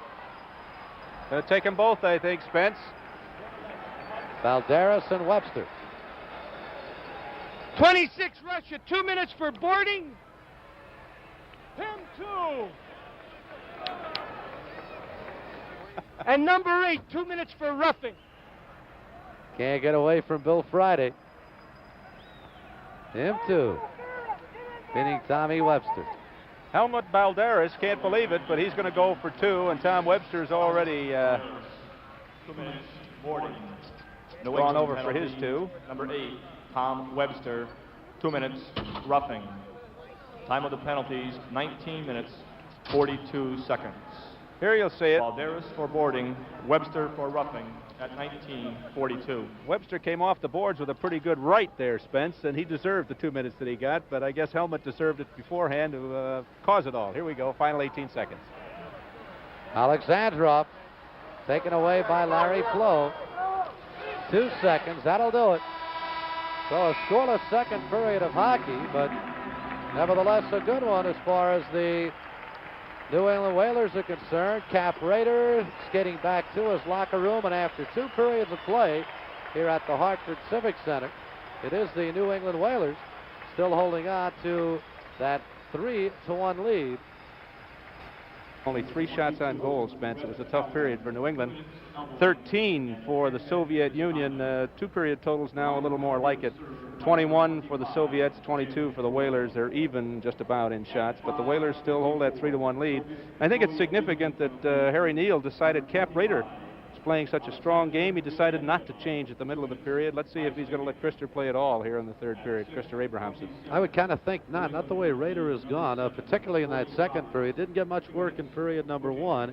It was Tretiak who was under siege throughout. 19-8, the Whalers outshot the Soviets, but in that 2nd period, some good saves, and you really saw just how impressive the Soviet Union can be when it comes to puck control. So a 3-1 score after 2 periods, and right now let's head down to Stan Fischler. Stan Fischler here at the Hartford Civic Center with 2 of the greatest hockey players in the world. They're from the Soviet national team.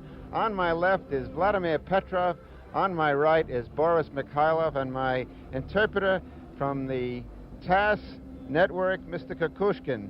I'm going to ask Mr. Petrov just how he explains the great growth of the hockey in the Soviet Union, how they've become a world power so quickly.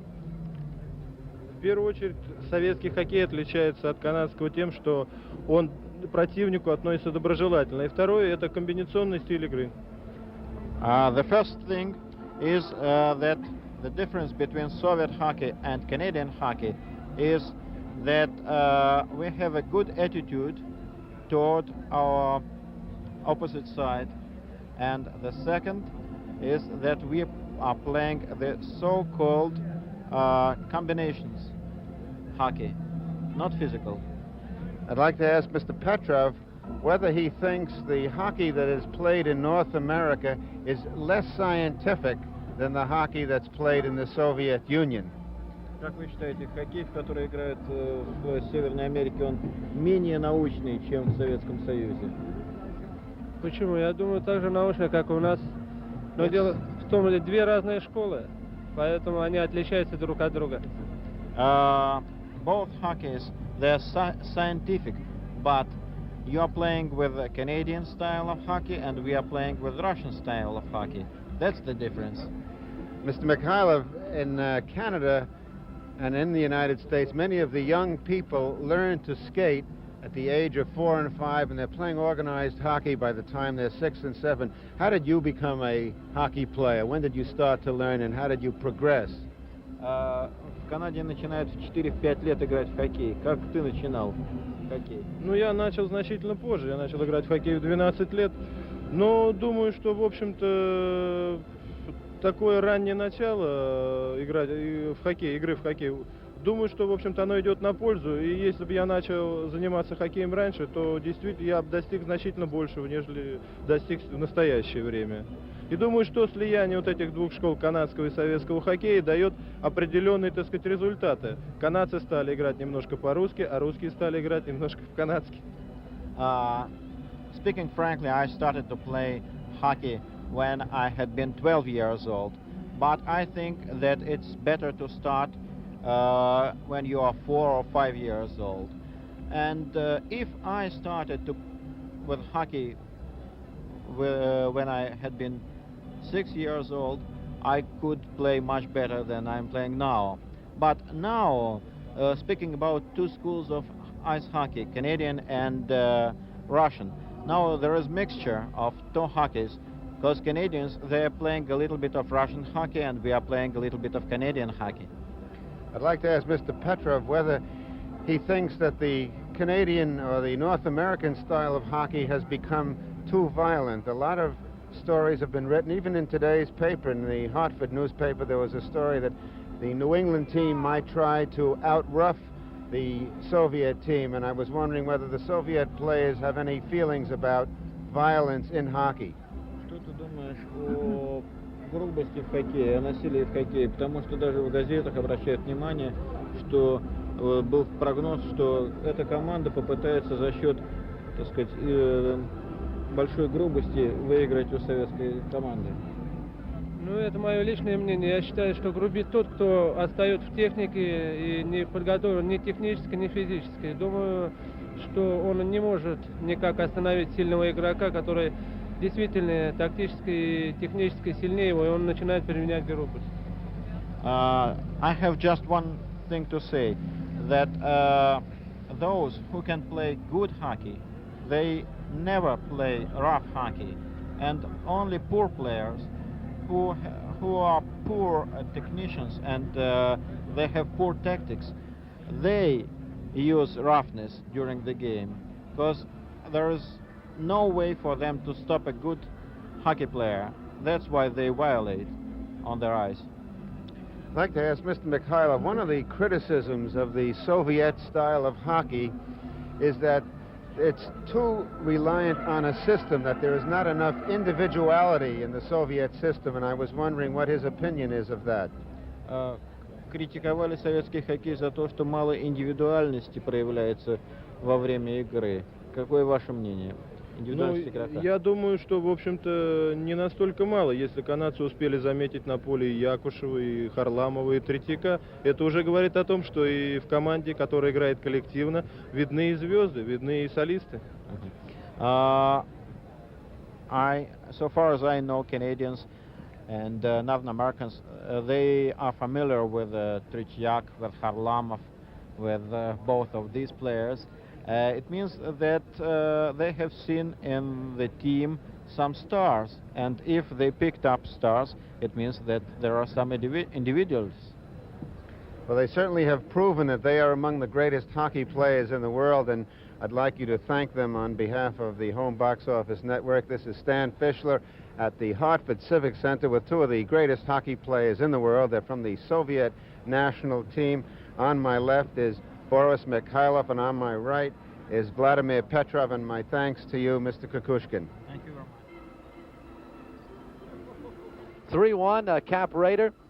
Bill has been in nets throughout. The original plan by Coach Neal was to use him only for the first 30 minutes of the game, but I guess when you get a lead like that and you get a goaltender that's hot, it is not the wise thing to make the change. I figured Cap's going to stay. I have to agree with you, Spence. I think that this is an exhibition game, the first of an international series, and coaches are great ones to say, well, it's only an exhibition game. We're going to play everybody. There's a magic about playing a team from the Soviet Union, be it in Team Canada, Team Russia series, Canada Cup series, or whatever it might have been. And the Whalers jumped off to the 3-1 lead in the first period, getting some goals from some surprise shooters. Raider has held off the Soviets during the second period. They've really been two periods of hockey with the Whalers out shooting the Soviets 19-8 in the first period, and then the Soviets coming back and out shooting the Whalers 13-3 in the second. The only difference was when the Whalers had the heavy shot advantage, they scored 3 times. You mentioned the term exhibition game. I don't think there's a player out there, particularly for the New England Whalers, and on the other side, although I can't speak for the Soviet players, I really can't speak for the New England players, but I know how they feel. I don't think there's a player on either side who considers this an exhibition game. This is an important game. A lot is involved here. It has a little extra magic when you play the Soviet Union. If a WHA team were playing a National Hockey League team in a preseason, then you can kind of get away with that. It's a little special exhibition game maybe, but it's still an exhibition game because there are so many teams playing so many other teams. The Whalers get one shot at the Russians. The Cincinnati Stingers tomorrow night will get one shot at the Russians. The Quebec Nordiques will get one shot at the end of this series. The Russians only have an 8-game series, just as the two Team Canada series were in 72 and 74. And I'm sure they don't want to go home on the short end of the series score. They're getting off on the wrong foot in the first 2 periods tonight, but you can bet the Whalers will come out flying in the 3rd period, and I think we're going to see just a sensational 20 minutes of hockey going to the wire in this one. And when you speak of the Soviet style of play, you see different aspects of the game which may differ a bit from the American or Canadian style. This is the Soviet weave as they make the move to break out of their zone. Kind of like a basketball weave, and they zip out and make the move into the other team's defensive end. So the Soviets, however, have not been able to utilize that too effectively. There's been some excellent forechecking on the part of the New England Whalers, and they've back-checked very well, and they've kept the Soviet club at bay. The only way that Harry Neal and the Whaler people felt they could beat the Soviet team was to beat them to the puck literally, because they move the puck so well. If you give them just an inch, they take the proverbial mile. And all night, I think, the Whalers have been doing just that. They have been going at the Russians. They came to play, and so far, they're ahead 3-1. It's a 3-1 hockey game, and as soon as the Soviet players do get that puck, as you say, you just give them an inch, and they take a foot, and they do it with marvelous stick handling that's kind of a throwback to the old days of hockey. Just watch this.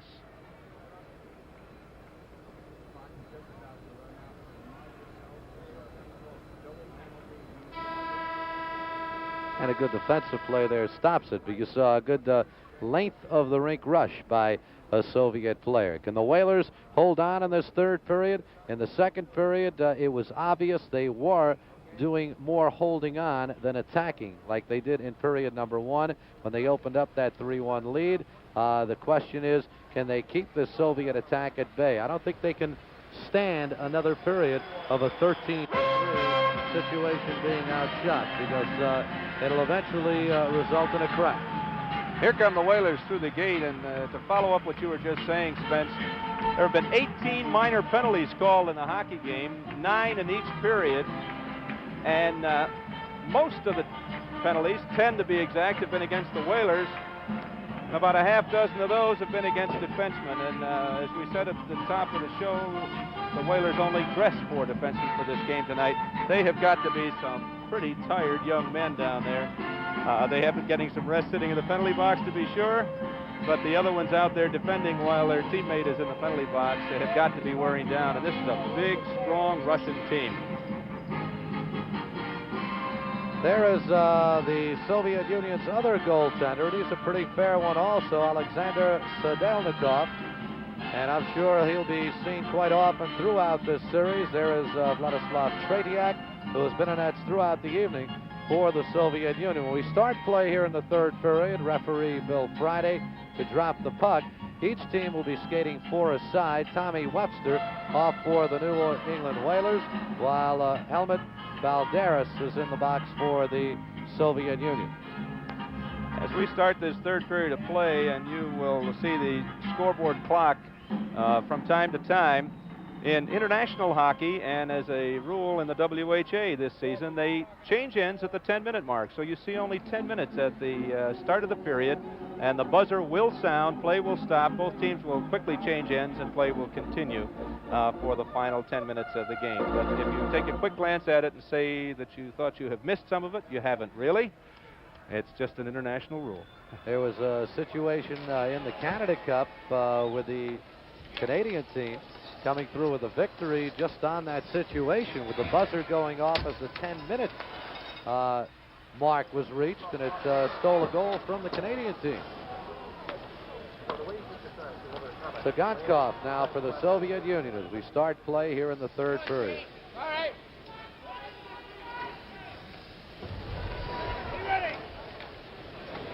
Victor Shalomov's pass eludes Sagonkov.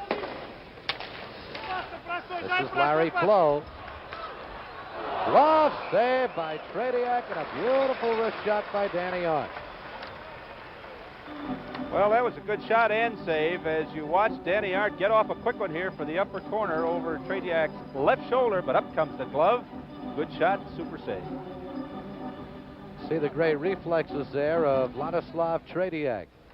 Larry Flo takes the face-off with Vladimir Shadrin, number 19.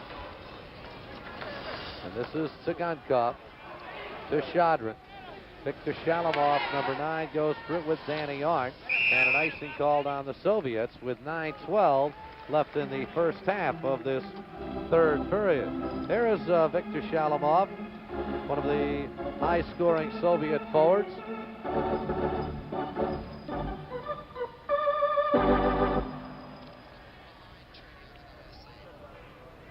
Tretiak so quick right here. He is. Watch this glove flash up. Bang.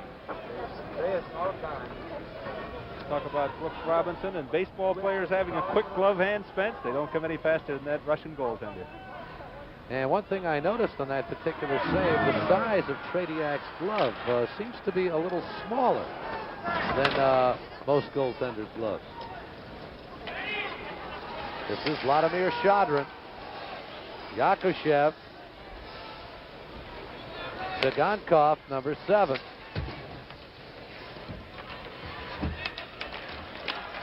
And Danny Arndt breaks out, try to hit Larry Flo. Flo keeps it alive. Hank Slavin goes. Britton Sigankov clears it. Flo comes in and fires. Saved by Tretiak. Yeah, Bill Friday elected not to blow the whistle on that one. Could have easily been a tripping penalty on the Whalers. Shalamov to Sigankov. Shadrin out in front with Shalamov. 5 seconds left on the twin penalty. Bosnick. And out of the penalty box come Balderas and Webster. Tommy Webster with a puck to Larry Flo. And a good poke check by Vladimir Shadrin. This is Shalamov. And Shalamov taken hard into the boards by Tommy Webster. And down goes Yakushev, and a penalty coming up on the New England Whalers. Gary Swain will go off. And tripping will be the call. 2 minutes for tripping, 20. New England penalty. Watch number this 20, defensive Gary play Swain. on Larry Flo as he has a partial tripping. break. What a poke check right here. Never touched the man. Perfectly legal. Poked it away, and that's what we talked about Russian stick handling and their style of play being ever so different. Well, there was a perfect example of it. A lot of times you'll see a North American hockey player just run the guy into the turf, so to speak. Shadrin just kind of finessed him off it. Power play now for the Soviet Union. Balderas. Good defensive play by Jimmy Roberts.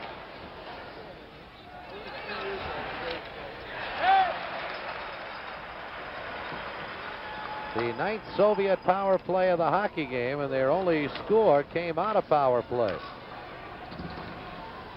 Balderas trying to move around Roberts. Clear the box! Clear the box! Bobanov, number 4. Luchenko is 3. Bobanov. Luchenko. Alexandrov, 11. Stay in the box! Stay in the box! Luchenko's shot sticked aside by Rader. This is looked off, 22. Good defensive play by Flo, but kept in by Bobanov. 1:05 left on the penalty. And Alexandrov loses to Flo, and he clears. First time the Whalers have touched the puck in the minute since that penalty started. Alexandrov. Balderas. Bobanov. And Alexandrov went down. Gordy Roberts. And stick up too high on Sergei Bobanov, and that faceoff will come back into the Soviet Union zone. 38 seconds left on the penalty to the Whalers' Gary Swain. 6:35 left in the first half of this third period. You mentioned that the first minute of the penalty went by and the Whalers never touched the puck. See Gary Swain there signing an autograph, serving a penalty. How about that? One thing that European hockey teams have a great amount of is patience. They will move the puck, trying for that one quality shot rather than dumping it when they have the man advantage.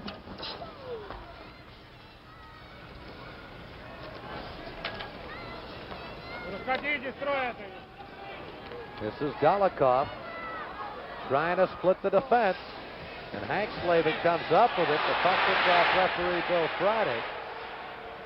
Busnick gets it out of the zone with 15 seconds left on the penalty. And a foot race here. Danny Arndt. And Leidenoff takes him out of the play. 4 seconds left on the penalty to the Whalers' Gary Swain. They have killed it off. And Busnick tries to get it to Swain. And an offside on the Whalers. 5:46 left in the first half of this third period.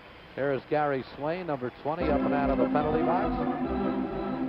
So the Whalers killing off their 8th shorthanded situation. They have failed only once.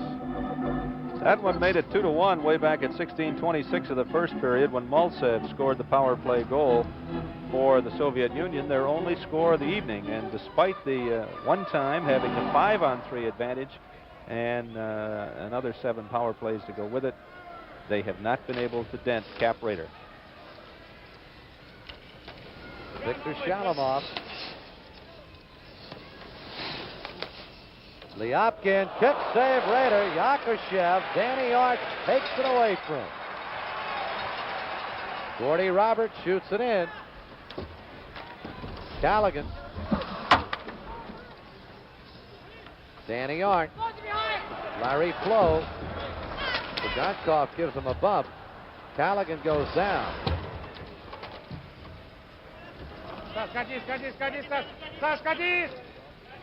You can hear the Soviet players talking from the bench. And an offside called on the Soviet Union.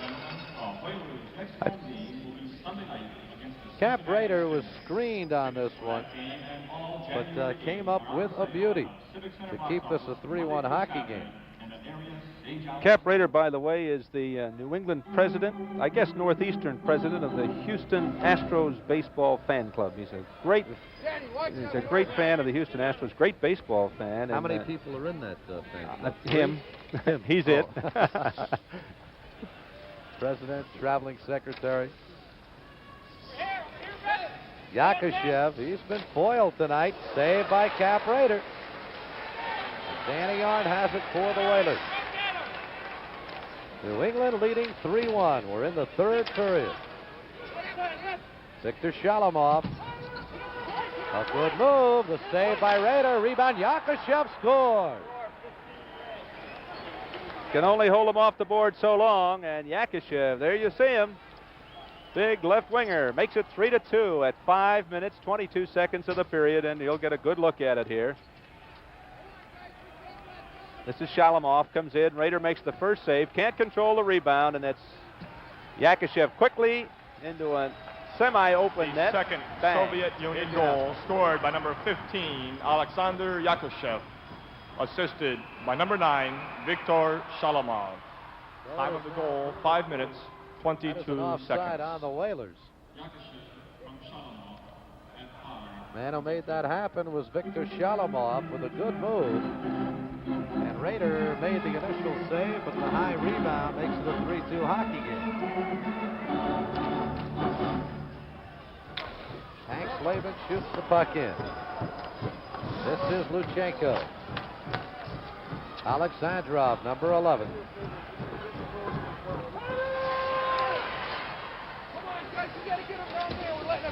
Hank Slavin after him. Alexandrov puts it in front. Bolduc intercepts. Ralph Backstrom. Bukov is 22. Babanov, number 4. Alexandrov.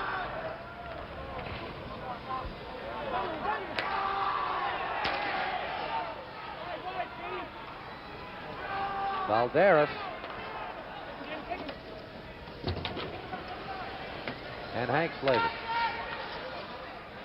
3-2, Whalers lead, 3:40 left in the first half of this third period. The Whalers having trouble clearing their zone. Busnick to Hank Slavin.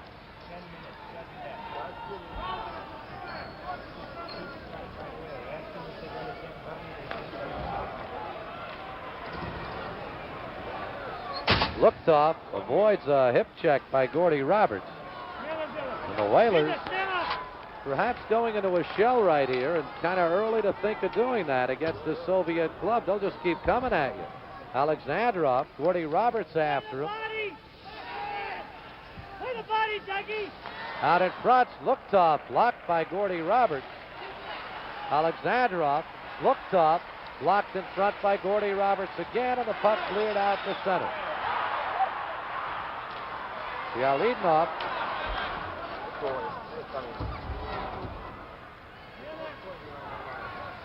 Here's Gordy Roberts. Two good defensive plays by Roberts on the sequence. Troy at front, score!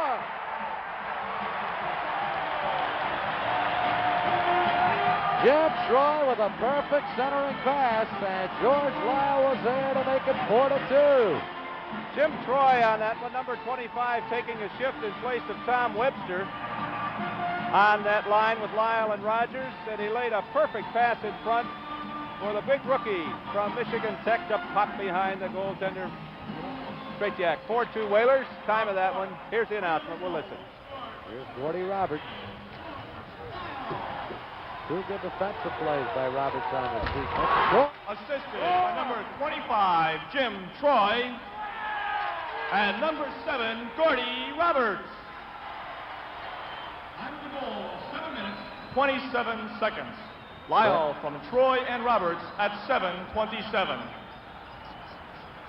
So George Lyle makes it 4-2. Yalednov once again tries to tip it in. No whistle on that high stick. And the Whalers come out.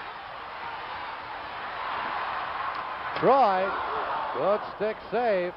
Lyle puts it in front. The Whalers, who just moments ago looked like they were going into a shell. Dolokhov and a good save by Cap Rader, and Lyle clears the puck.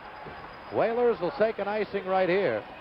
But they won't have to because Tretiak touches the puck. Minute 44 left in the first half of this third period. Maltsev cannot control. Nechko takes a bump from Pervilkin. Weird line they got out. I wonder what Swain was. Yalednov. Swain to Tommy Earl. And an offside. Tommy Earl and Yalednov colliding, and Bill Friday is going to whistle them off. While they're solving all this problem about whether or not there's a penalty, let's take a look here at the centering pass. There you see George Lyle just tip it past Tretiak. Have to tell you about Jim Troy. His strong forte is throwing the fist, so to speak. He is very rarely seen on a scoring play. He has led virtually every team he's ever played for in penalty minutes. He came out, he threw a perfect pass in the middle for Lyle to score. We're going to take another quick look here and see it. Here's the pass from Troy off the deep right wing boards. He lays it right out in front. George Lyle swinging in from the left side, just tips it home to make it 4-2. And right here, the Whalers with a power play. A minute 10 left in the first half of this third period. So the Whalers, their 7th power play attempt. And they have yet to score on the power play variety. They lead, however, 4-2. Gordy Roberts. Doug Roberts, number 14. That's Lyopkin, number 5 for the Soviet Union. Swain. Doug Roberts. Gordy Roberts. Shot blocked by Shodrin. Yakushev. Saved by Cap Rader, and Swain has it. Minute 10 left on the penalty to the Yalednov. And we have 21 seconds left in the first half of this third period. And let's head downstairs to Stan Fischler. Well, Spencer, it looks like we have an upset here. Mark Mulvoy, what do you think is going to happen? How do you think the Russians are going to play from now on? I think that they've played all out offensively for 2 periods, which I think they'll continue to do. They keep getting burned. Sergei Babanov may be on the next plane back to Moscow. He's been caught very, very much guilty on 3 of the 4 Whaler goals so far. Okay, back up to Spencer Ross. And Bobanov was the man caught here as Troy centered the pass. And there's the goal by George Lyle to make it 4-2.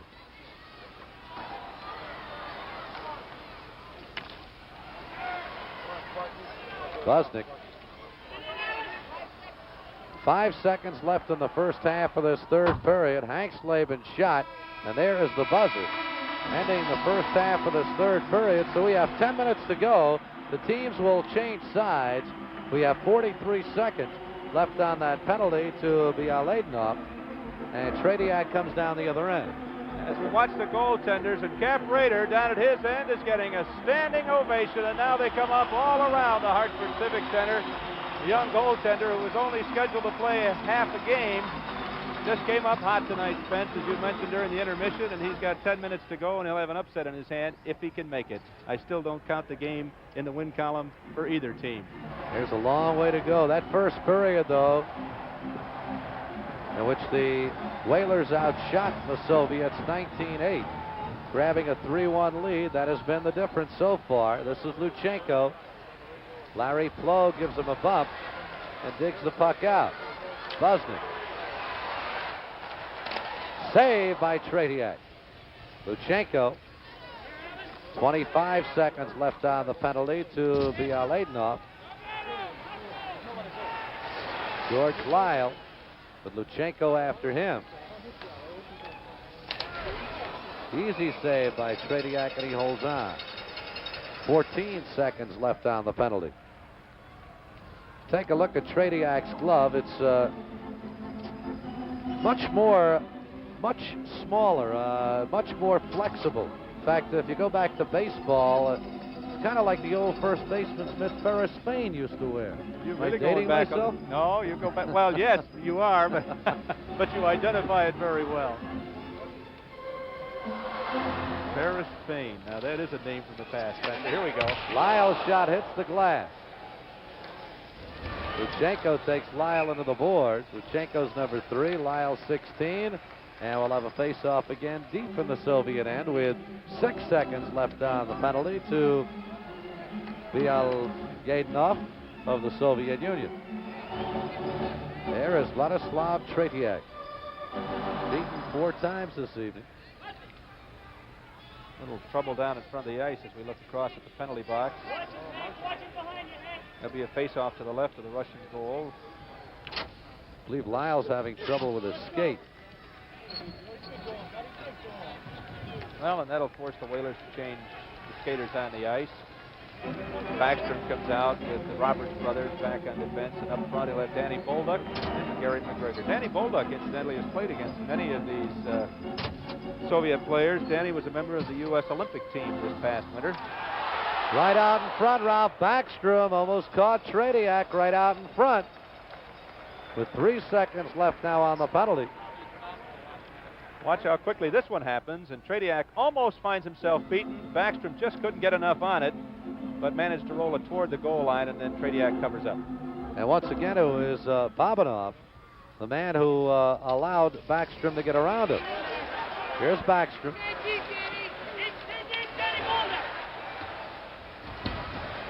Bobanov using his body. And another face-off. I have to tell you about that man, number 9, 37 years old. He's been around a long, long time, but he's playing, and everybody kids him about he might be slowing down, but nobody has told his brain his legs are slowing down, and he just keeps on hustling. Number 9, Ralph Backstrom. This Whaler club has been having some problems this year, but off what I've seen tonight, I'll tell you, this is a pretty good hockey club. I suspect that'll be a topic of discussion after this game, especially if they go out to Minnesota tomorrow night and lose a game. Shalamov getting it ahead to Shadrin, number 19.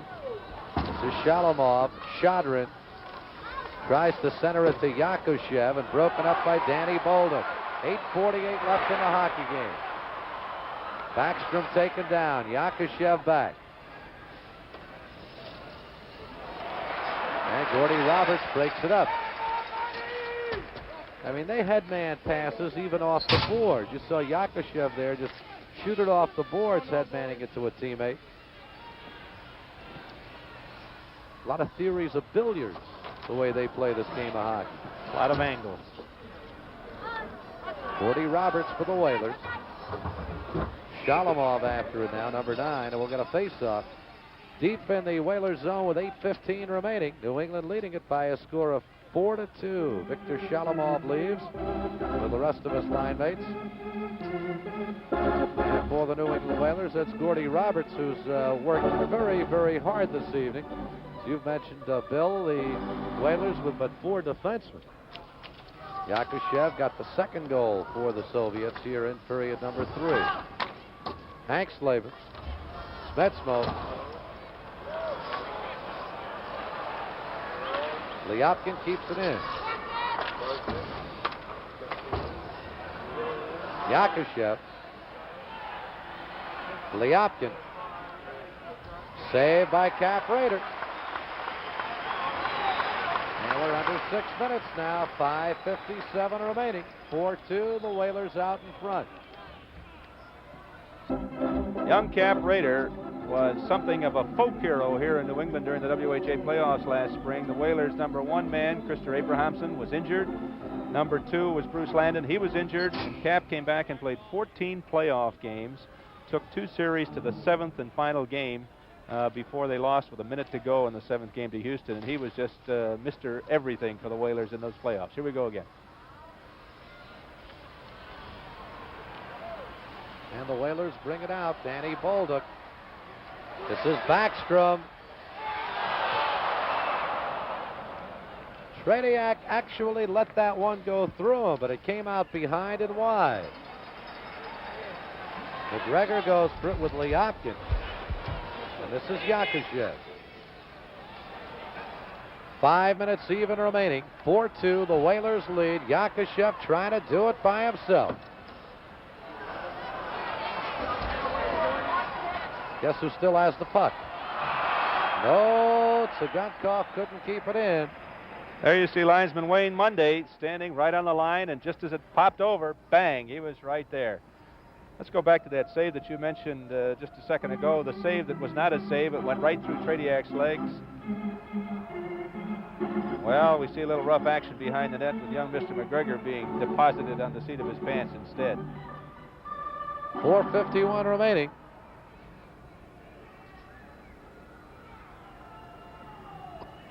Four to 2, the Whalers are out in front.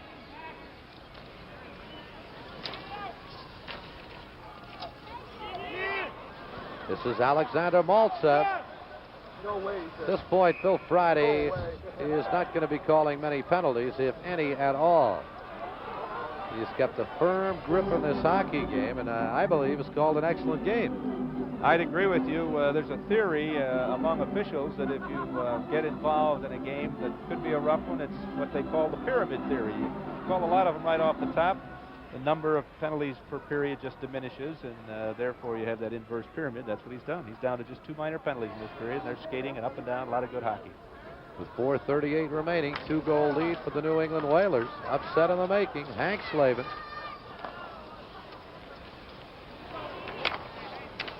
Valderas' pass intercepted by Plo, who clears. Luchenko. Okay, tell him. Pravukin. This is Maltsev. The Whalers just meeting him at the blue line. And this one will go as an icing against him. But touched by Tretiak. He's done that a couple of times. Plo takes it away to Callaghan. Shot by Arndt. Save.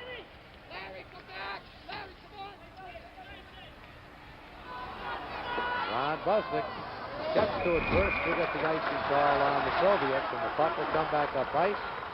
3:50 remaining. There have been 20 minor penalties called in this hockey game, and 1 misconduct. That was against the New England Whalers. Brett Callaghan had a comment or two for Bill Friday. In the background, you can hear the intensity of the game. I don't know what the Soviet players are saying, but we can hear them from time to time. And just on that last Soviet, when the Soviets iced the puck, you could hear the Whalers screaming to Larry Plo, "Get back, Larry, get back, Larry." They figure with 3:50 to go, they don't want to be caught on a 2-on-1 or 3-on-1 breakout. And they're getting a lot of help. Besides Harry Neal, all their teammates helping coach from the bench. And a 4-2 lead. This is an explosive Soviet team. Tsygankov, number 7. Shot is blocked by Roberts. Yakushev puts it in front. Right there is Roberts. And Gordy feeds it out ahead. Troy shoots it in. Rogers. Tsygankov has it. We'll get an icing called on the New England Whalers with 3:26 remaining. Here's a look at Jim Troy, who made the key pass earlier, and that was an offensive thrust. And watch what he does here on defense. He runs a lot of people, and he is a big boy. And there you see, he just missed getting a full piece of him. But he is a rough customer. Shadrin will face it off for the Soviet Union against Rogers. Here is Jimmy Troy, number 25. Nodding his head. I think he agreed with what we were saying about him, Spence. Had good ears. Microphone in that helmet. Yuri Lyapkin. Yakushev.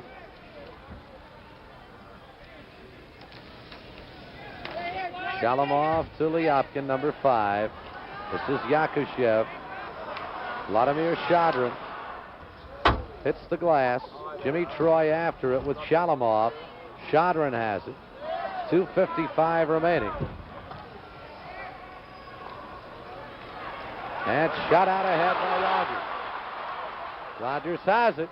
Has Lyle in the slot. Comes in, fakes, and a save made.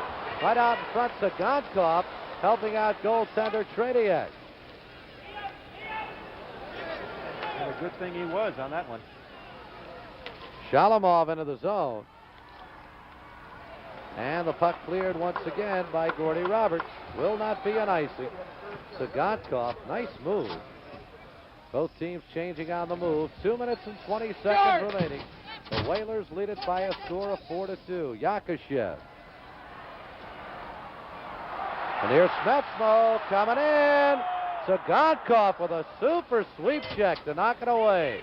Tommy Earl. And Maltsev, number 10, ties him up. And play stopped. There is Gennady Tsygankov, who made a super play as Smetsmo came in here. Dale Smetsmo, another one of the fellas known for the heavyweight work, was moving in on the offense there, and a beautiful poke check pushed the puck into the corner. And as the Soviet team gained possession of the puck, you could hear Harry Neal all the way up here say, "Swaney, get back, get back." Pleading with him to please get back. Right here, the Whalers do not need any more goals. This is Alexandrov.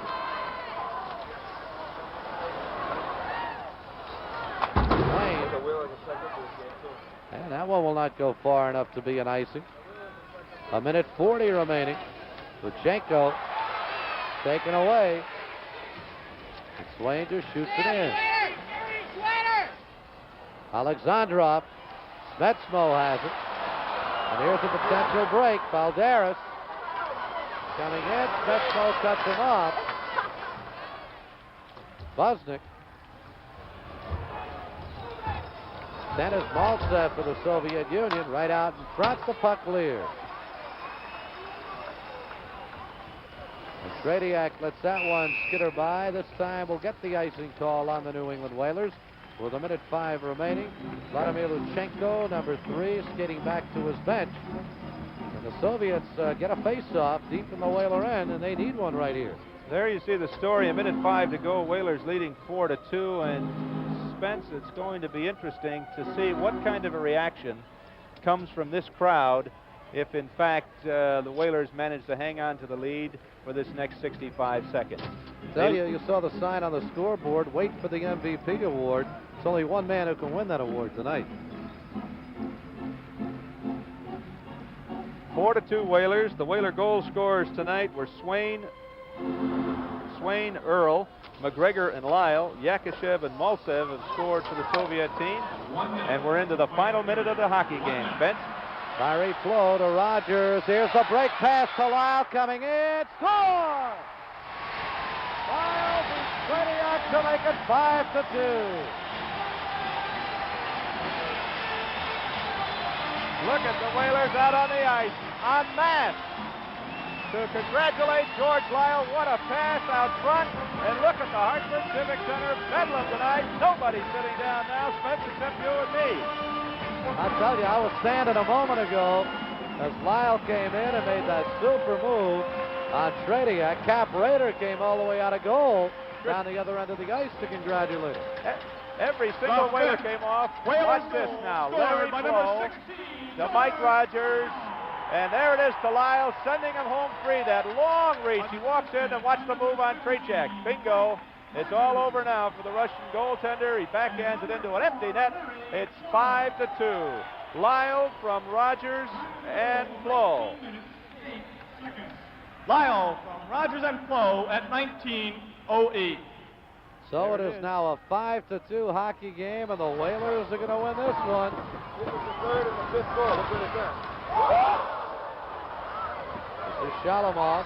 Don't let him score. Chodron cannot control, and it's cleared by Rogers.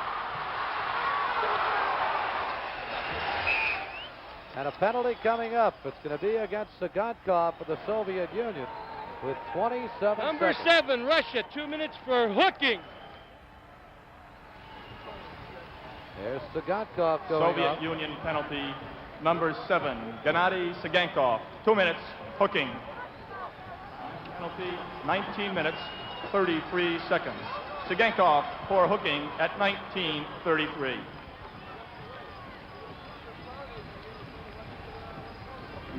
That's a 10th minor penalty against the Soviet Union team. The Whalers have had 11, so they've been pretty even in that score. The Whalers did get a misconduct early in the second period. George Lyle scoring twice, the only man to score 2 tonight, and they're winding the clock down. 25 seconds to go as they're back into motion, Spence. Gordy Roberts shoots it in. Luchenko clears the puck. 17 seconds remaining. This is Rogers. Larry Flo finds Lyle with 9 seconds remaining. That'll do it. The Whalers are going to win it. Flo. Roberts saved by Trediak, and that is it. And listen to this crowd. And they're giving Cap Rader more trouble than the Soviets gave him tonight. I think you're right. There's a chance to not only listen, but to look at the crowd.